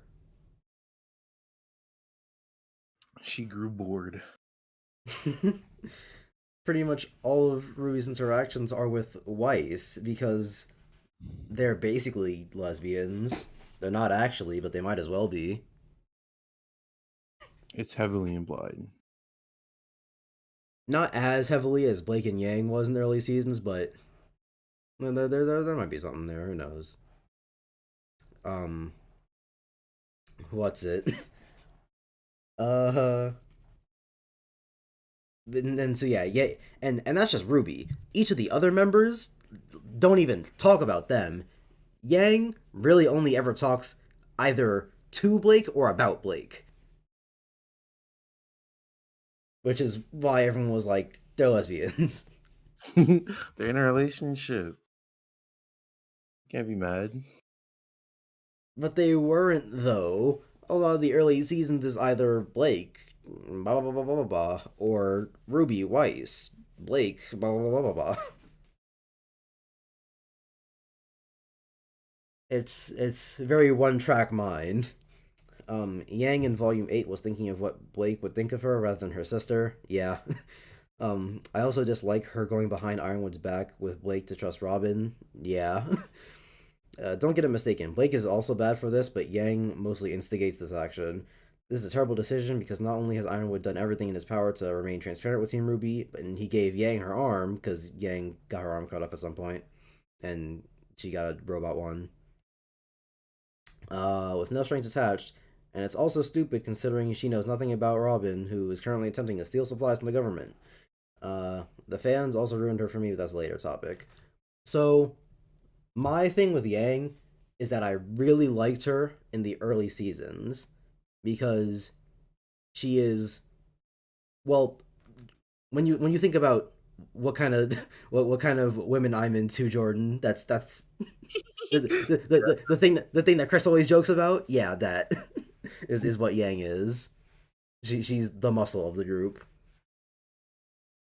Um, and personality wise, she's like Daisy, which I also like.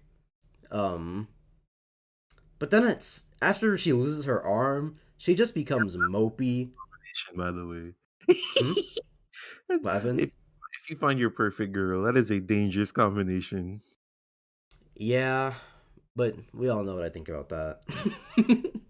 That is a dangerous combination. and so yeah, Eat up, and so Yang had. Hmm? die.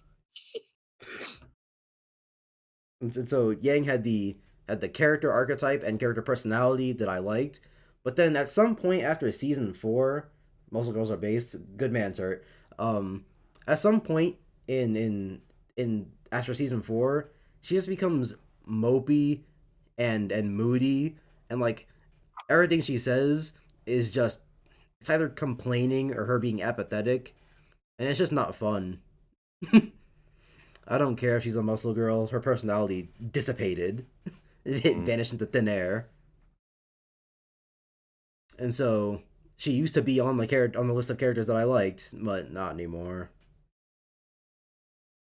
Which is unfortunate.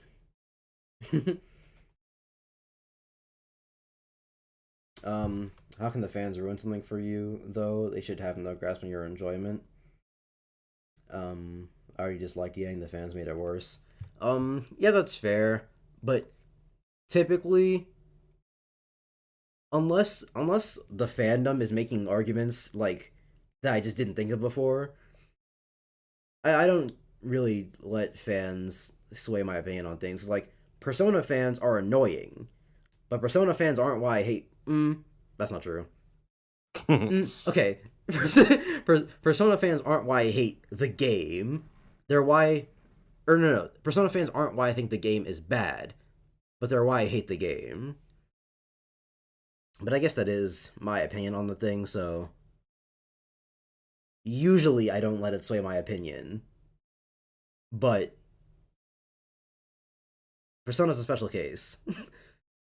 Because it was hyped up so much. But. That's not what we're talking about right now. But, so yeah, 4 main characters. We talked about a lot of stuff, Jordan. Is your opinion of RWBY any better? No. Really? No. I feel like we've gone over a lot of things that would make the show like really good. The only thing like actually that would make the show somewhat watchable, I guess, would be like the usage of the semblance related stuff. Oh, Well, Jordan. If that's what you think is the potentially good part about RWBY, then oh no. There isn't much to work with. What? But okay, so now it's time to show you the epic surprise, which I blocked it up on stream so that you can see it. You can see it raw and untainted.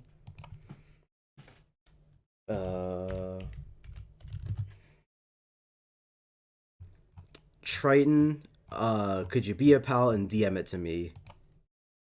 Because I don't know what to look up to find it. I looked up shipping in the Discord, but all I got was the dream ass mouse pads.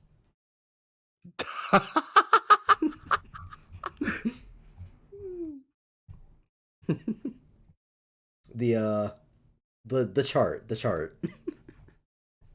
Chart.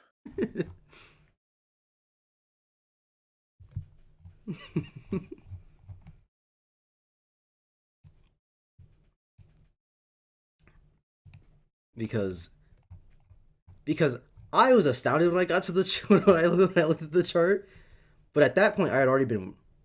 No, it was right before I got into RWBY. But you have your only experience with this show is basically what I've told you. So if you thought everything we've talked about so far was nuts, then oh boy. Okay. Yeah, I don't care. Sure, whatever. Hello, Google. Could you work, please? There we go. All right. Thanks, Turt, but Tryton already got me. Okay. Let's see this. I want you to see as much of it as you possibly can. So before I take the "we'll be right back" thing away, I want it to like be its full size.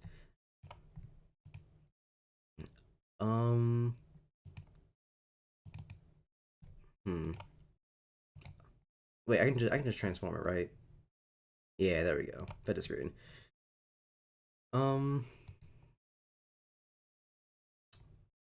Still looks weird though. That's fine. All right, Jordan, are you ready for this one? As ready as I'll ever be. So, what I'm about to show you is a chart for RWBY character ships. So basically, name of the character, top row, name of the character, or name of the characters on the top row, name of the characters on the side row, and then whenever they cross over, is what that ship is called. So so 3 across is Blake, 3 or 2 down is Yang, and you find Bumblebee. Make sense? Yeah. Right. And so I want you to see exactly how big this chart is.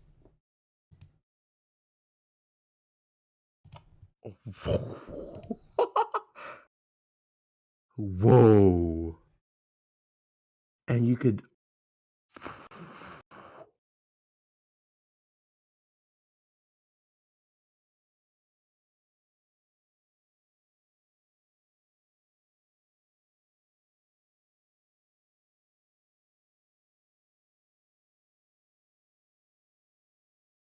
Double deck.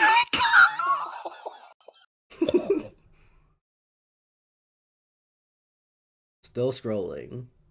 Oh. All the way at the end. What is this list? That's just the top, and that's just the top of it. Let's scroll down a little bit. Oh my god. Even more names. What are some of these names? Daddy's Revenge.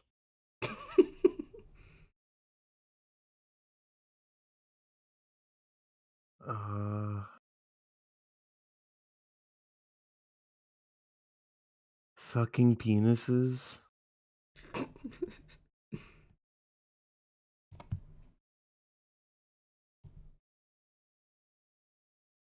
There's more.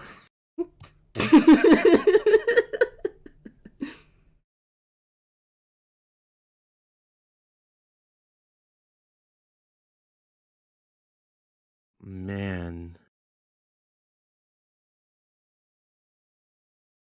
Oh my god.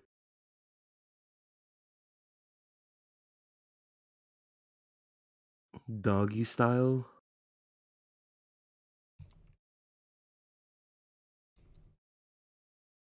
And so, not every name is filled. Not every crossover is filled out. But as an upper limit of around how many characters there are, let's do a quick 87 times 87. That's like 7,000 names.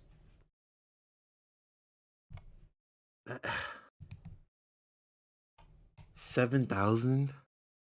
Yep.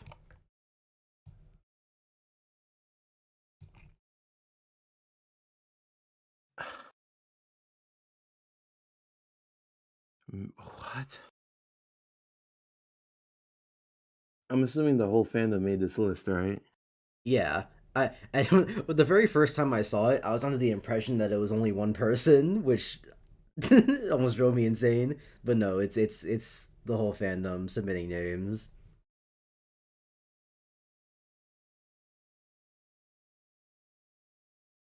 Okay, so the names, the if a name overlaps with itself, does that mean that That they're like it's their shit name for themselves?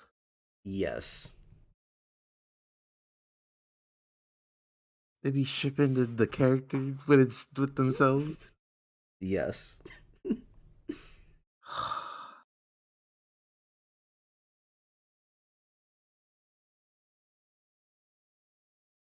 Why?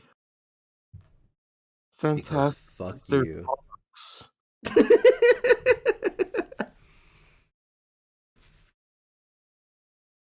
Magnets are cool too.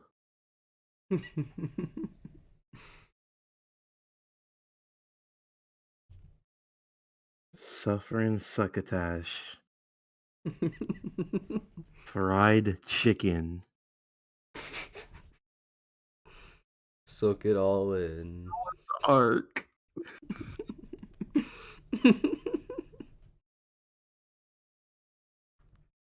Milk and cereal? and What?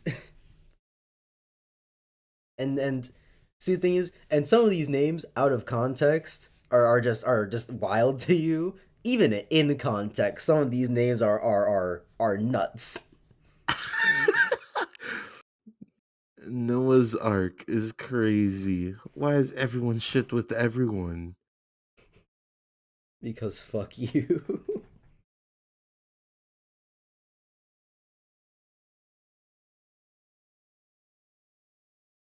Do you know what shipping kids is?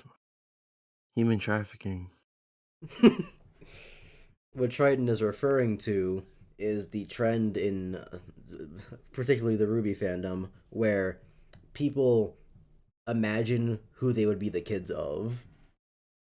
Hmm? So like if there's a blonde RWBY fan, she'd be like, "Oh, I would be the child of Yang and fucking I don't know, whoever else is blonde here, John or something like that." Man, oh man. And I don't even know if it has to be that specific because I'm sure that there are some people who are black and they're like, "Oh, I'm the kid of these two white characters." This one is called Amy Rose. Like, Who's that? Nora and Ruby? No, that's Sugar Rush. Oh wait, there it is. Nora and Russell. I genuinely do not know who that is. Russell. I legitimately do not know who that is. I'm looking at a picture of him right now and I don't know who this is. Oh, he's on Bully Man's team. Season 1 has a stereotypical bully character, and that's who he's on the team with. I don't know why it's called Amy Rose though. Cat in the Hat. Smooth Criminal. Ramen. Jolteon.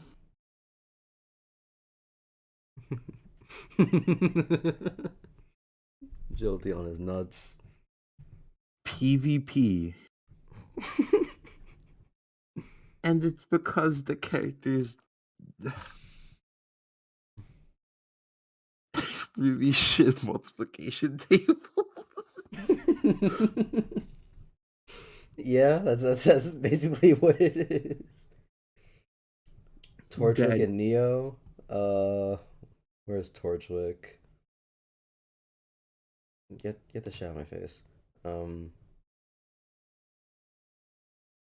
I move past him? He should be up here. A black I don't eye. know. I don't know what the system for this one is, or how they thing. Torch. Is that it? Oh, it's under Roman, not Torchwick. All right, cool. Neapolitan.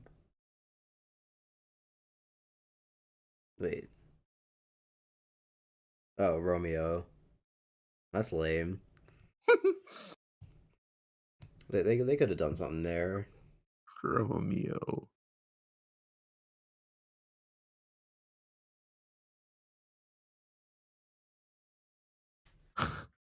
One hit KO. I keep looking back at Fantastic Mr. Fox. Why are some of the ship names just like actual things that exist? Like which is why I said like out of context these names are just kind of wild to you, but if you know these characters, like, if you watch the show, some of these names are just they're too accurate. to the point where you feel uncomfortable that anyone even came up with these. And like some of them will be like an actual made character, or like scrub the poop deck or something like that. Like, That sounds like it'd be one. and Fucking then you're telling Coco me and Cordovan scrub the poop deck. There we go. Actually, no, is that one? Cause I can submit my own name if I want to.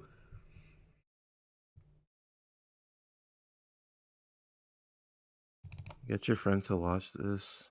I mean, he's not gonna, because we used to be friends with somebody that was a huge RWBY head. And if you didn't watch it then, he's not gonna watch it now. It's comments only. How do I get edit access? I want in. What's the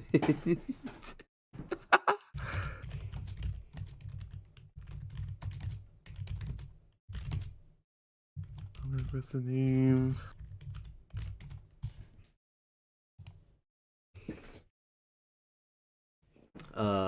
I'll be keeping my eye on my emails for that. looking for the requests acceptance.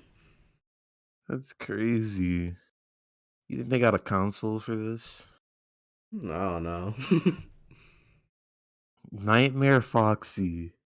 wait, where's that? Whose name is that? Uh, Oh, that's how I found it. Yeah. Yang and Fennec.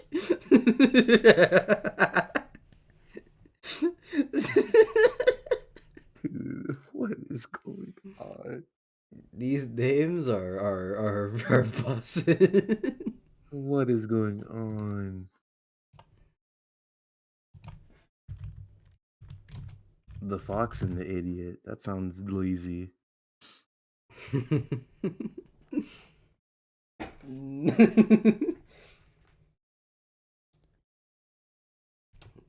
Gavin, get to one part of Jean the self-insured. Okay, we'll talk about that before I move on to chess. Oh my god. Out of context, some of them are cool moves or abilities, and then some of them are just dildo fuzz. Yeah. Who came up with these? Yeah.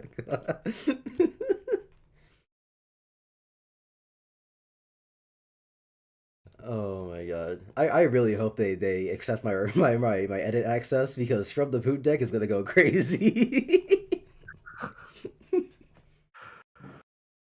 Rocher.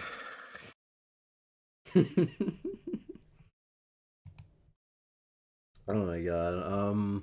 These are just like hitting random on Wizard 101 for a username.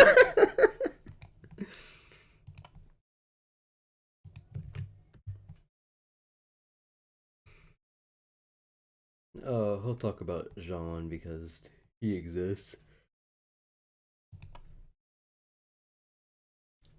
I need to go to bed after this. I don't think I can play chess. That's unfortunate. How much more do you want to talk about RWBY before we wrap things up? I'm just about done. Okay, well, Like, we'll talk about Jean because Tryton wants me to, but and then we'll finish up after that. Where do I start? He might be the You gotta sleep sometimes. I don't know. He might be the worst character I've ever seen. Definitely the worst in the show, but I'd say top 5 worst characters I've seen at all. I personally don't agree with the Jean as a self-insert character mindset, but you have to look at the facts.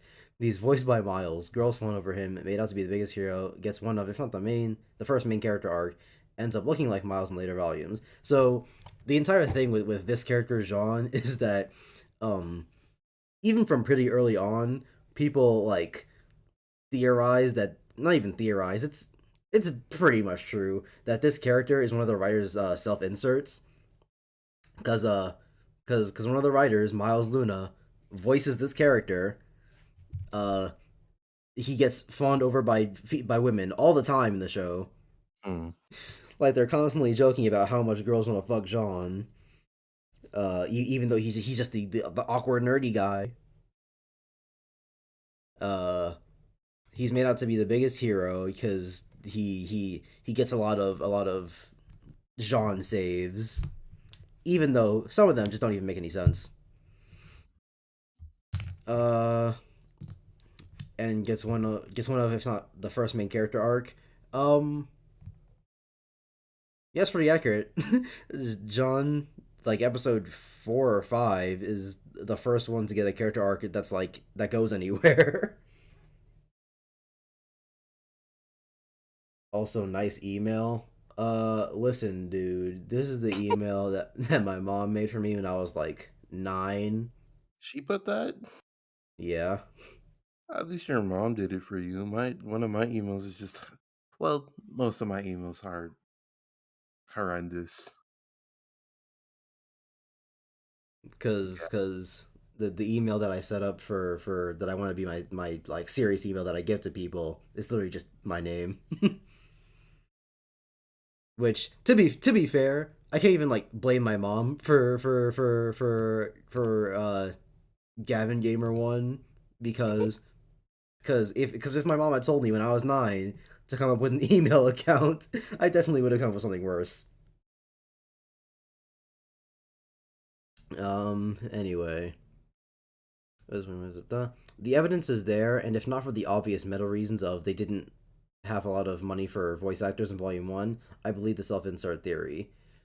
Tryton, he's a self-insert. I don't know what you're not seeing, but he's a self-insert. Jordan, do you think he's a self-insert?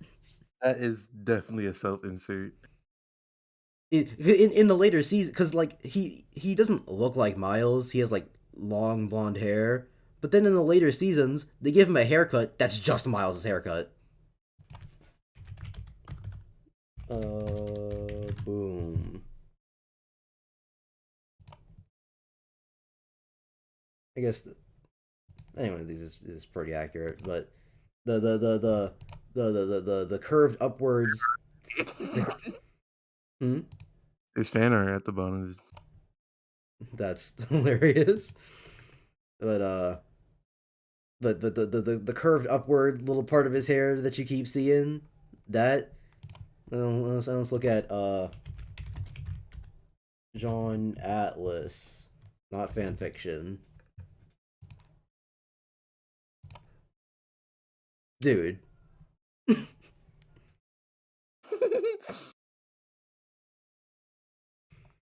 It's there. I don't know what Tryton's not seeing to not like push him over the edge, but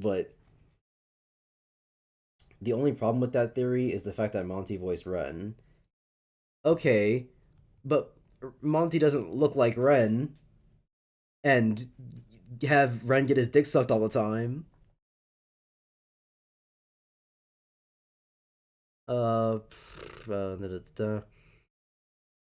Quick point I'd like to add here. These are in no way attacks against the writers as evidence that it doesn't matter. No rational person is like, you made a self-insert, therefore it bad. No, we just make fun of it because it's funny. Let's begin with his lack of knowledge and aura. Good though. That's a bit like, can a self-insert be good though? Yeah. But it just depends on the execution, cause what's it, a self-insert character that's just like, cause there are some people who write self-insert characters and like the only self-insert part of them is that they look like them, but like personality wise or whatever else, it's just it's something completely different. But Miles wrote a character that acts like him, sounds like him, and is what he and gets bitches.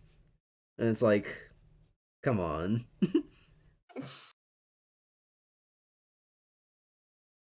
But anyway, let's begin with his lack of knowledge and aura. By his own admission, he forced his tramps because he had no idea what aura was. So yeah, the story with Jean is that the school that the characters go to, he's not actually like legitimately there. He got the fake documents. Oh. But according to the RWBY power system, there's aura, and he just doesn't know what it is. Which, like, those must have been some really awkward fake transcripts where he's like, my aura skills, 10 out of 10. They're so Don't good. know what it is. My aura, very good. So good, I don't even have to think about it. But which that doesn't even make sense because he comes from a family of hunters who should know what aura is, and so at no point did anyone in his family go, "Hey, Jean, aura." That is weird, but anyway. Swallow said, blah, blah. He should know more about aura and should have had it activated. Which, that's another thing, is that the way you activate your aura is just someone touching you and going, aura. Really? Yeah. Like, I thought that was just a joke thing you were doing. No. Because John asks another character, he's like, wait, what's aura? And then she's like, aura. And then he's like, oh, well, I don't have that. And she's like, okay, let me give it to you. And then she touches him on the forehead, and then he has it. What?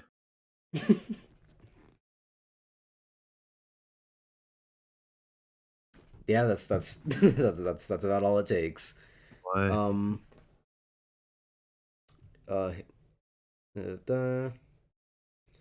This is artificially inflating his growth so that you can say, look how far he's come, when he hasn't really come very. He's gone a long way, but it doesn't make any sense in the first place. So it's like, who cares?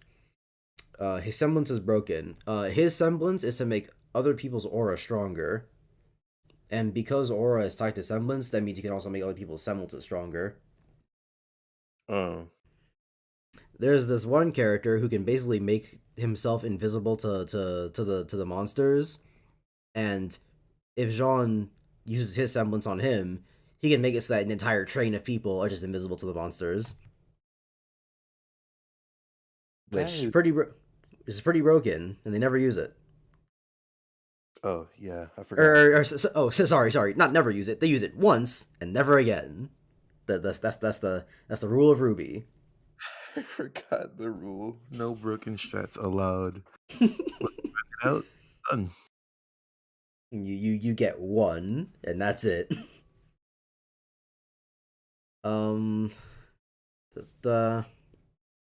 His semblance is broken, and Deus Ex Machina was saying here. There, he can amplify other people's aura and also generate his own aura. Quick question doesn't mean he can't run out of. Oh yeah, and so he can enhance other people's aura, including his own, but it's not like just enhancing it. He can like restore it. So like the key in Dragon Ball, when you shoot off a Kamehameha, you don't have that key. You lost it for however long it takes to recharge. But John can just recharge himself and other people. So basically, he has infinite aura. Man has That is nuts. What? They use it a lot, actually. What? Okay, maybe it might be more than once, but how often does? Or no, okay. What I'm talking about, like specifically Tryton, is him using them using the Jean invisibility combination tactic, like against the Grim, because the thing is, the Grim don't have like senses. They can't see or smell or hear or any of that stuff. They find things like based purely on emotion or on negative emotions, which is like how the monster attacks happen in the series. Is people are angry or whatever, and the monsters show up. But so they can't actually see people. They just sense negative emotions. And so and the invisibility guy's power, he doesn't like actually make them invisible. He just like he makes their emotions invisible. So they're basically invisible to the Grim. So if he activates his power and walks out in front of one, it just doesn't see him. Okay. But and you would think that with the combination strat of enhance it so that he can cover an entire group of people, they would just cover an entire group of people and then kill all the monsters while the monsters are looking around confused, right? Yeah. It doesn't happen. Did not think it would. It's it should be the most important power ever to be seen in the entire series, and they never like abuse it. They use it sometimes, but it should be Mr. Invisibility Man should be a slave. I mean, then again, I kind of see why something broken wouldn't be abused in a Why show. not? Well, okay, from a meta reason, the reason they don't abuse it is because everything would be too easy. But in universe, what's the reason? I mean, that's kind of the only thing I was gonna say. Everything would just appear too easy, and then at least for me, that'd probably make the show boring. But in universe, they're never like, wow, you're kind of broken. Yeah, they don't even mention it. I mean, it should be mentioned in the universe, but like aside from that, it would make like but boring. because he should be the most important person in the world. Because the only reason things like ever go wrong is because like when one of the villains' plans in the series is to like is to show a death like on TV for the whole world to see, to the point where everyone's like so distraught over it that it just attracts a ton of monsters and they like destroy every city on Earth or whatever. Um That's evil. Wait, that's evil. and this person's power is effectively yeah is basically the power to stop monster attacks, but they don't abuse it. It's nuts. Nut. What do you do?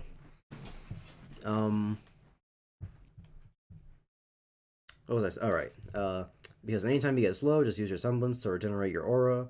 He isn't as good as fighting as other members of the same team, but that's not the main issue. He's a really bad character. Yeah, whatever. John stuff. Mm. And Tryton said he can't play chess, so that's about it for this stream.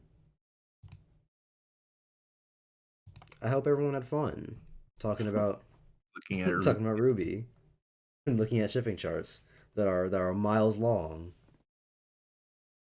I said charts. That's a billboard.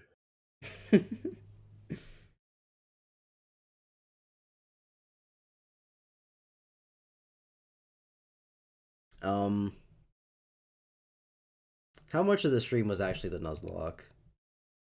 Probably like 45 minutes. We are at 4 hours right now, and the Nuzlocke ended at around about 4 hours ago, or about 3 hours ago. So the Nuzlocke lasted for about an hour, and then we stopped. That's crazy. I'm still pissed about that, but not as pissed as we got to talk about RWBY, which is funny. So I guess it put me in a better mood. But yeah, thanks everyone for showing up to this epic stream, even though the actual gameplay ended an hour in. Built fans. People watching, people having a good time. Yeah. We like to have fun here. We like to talk about Team Coffee. Sorry, my mistake. Team Coffee. Semen. Team Seaman and Team Sun. All right. So yeah. See everyone. Thanks for coming. Bye. Jesus.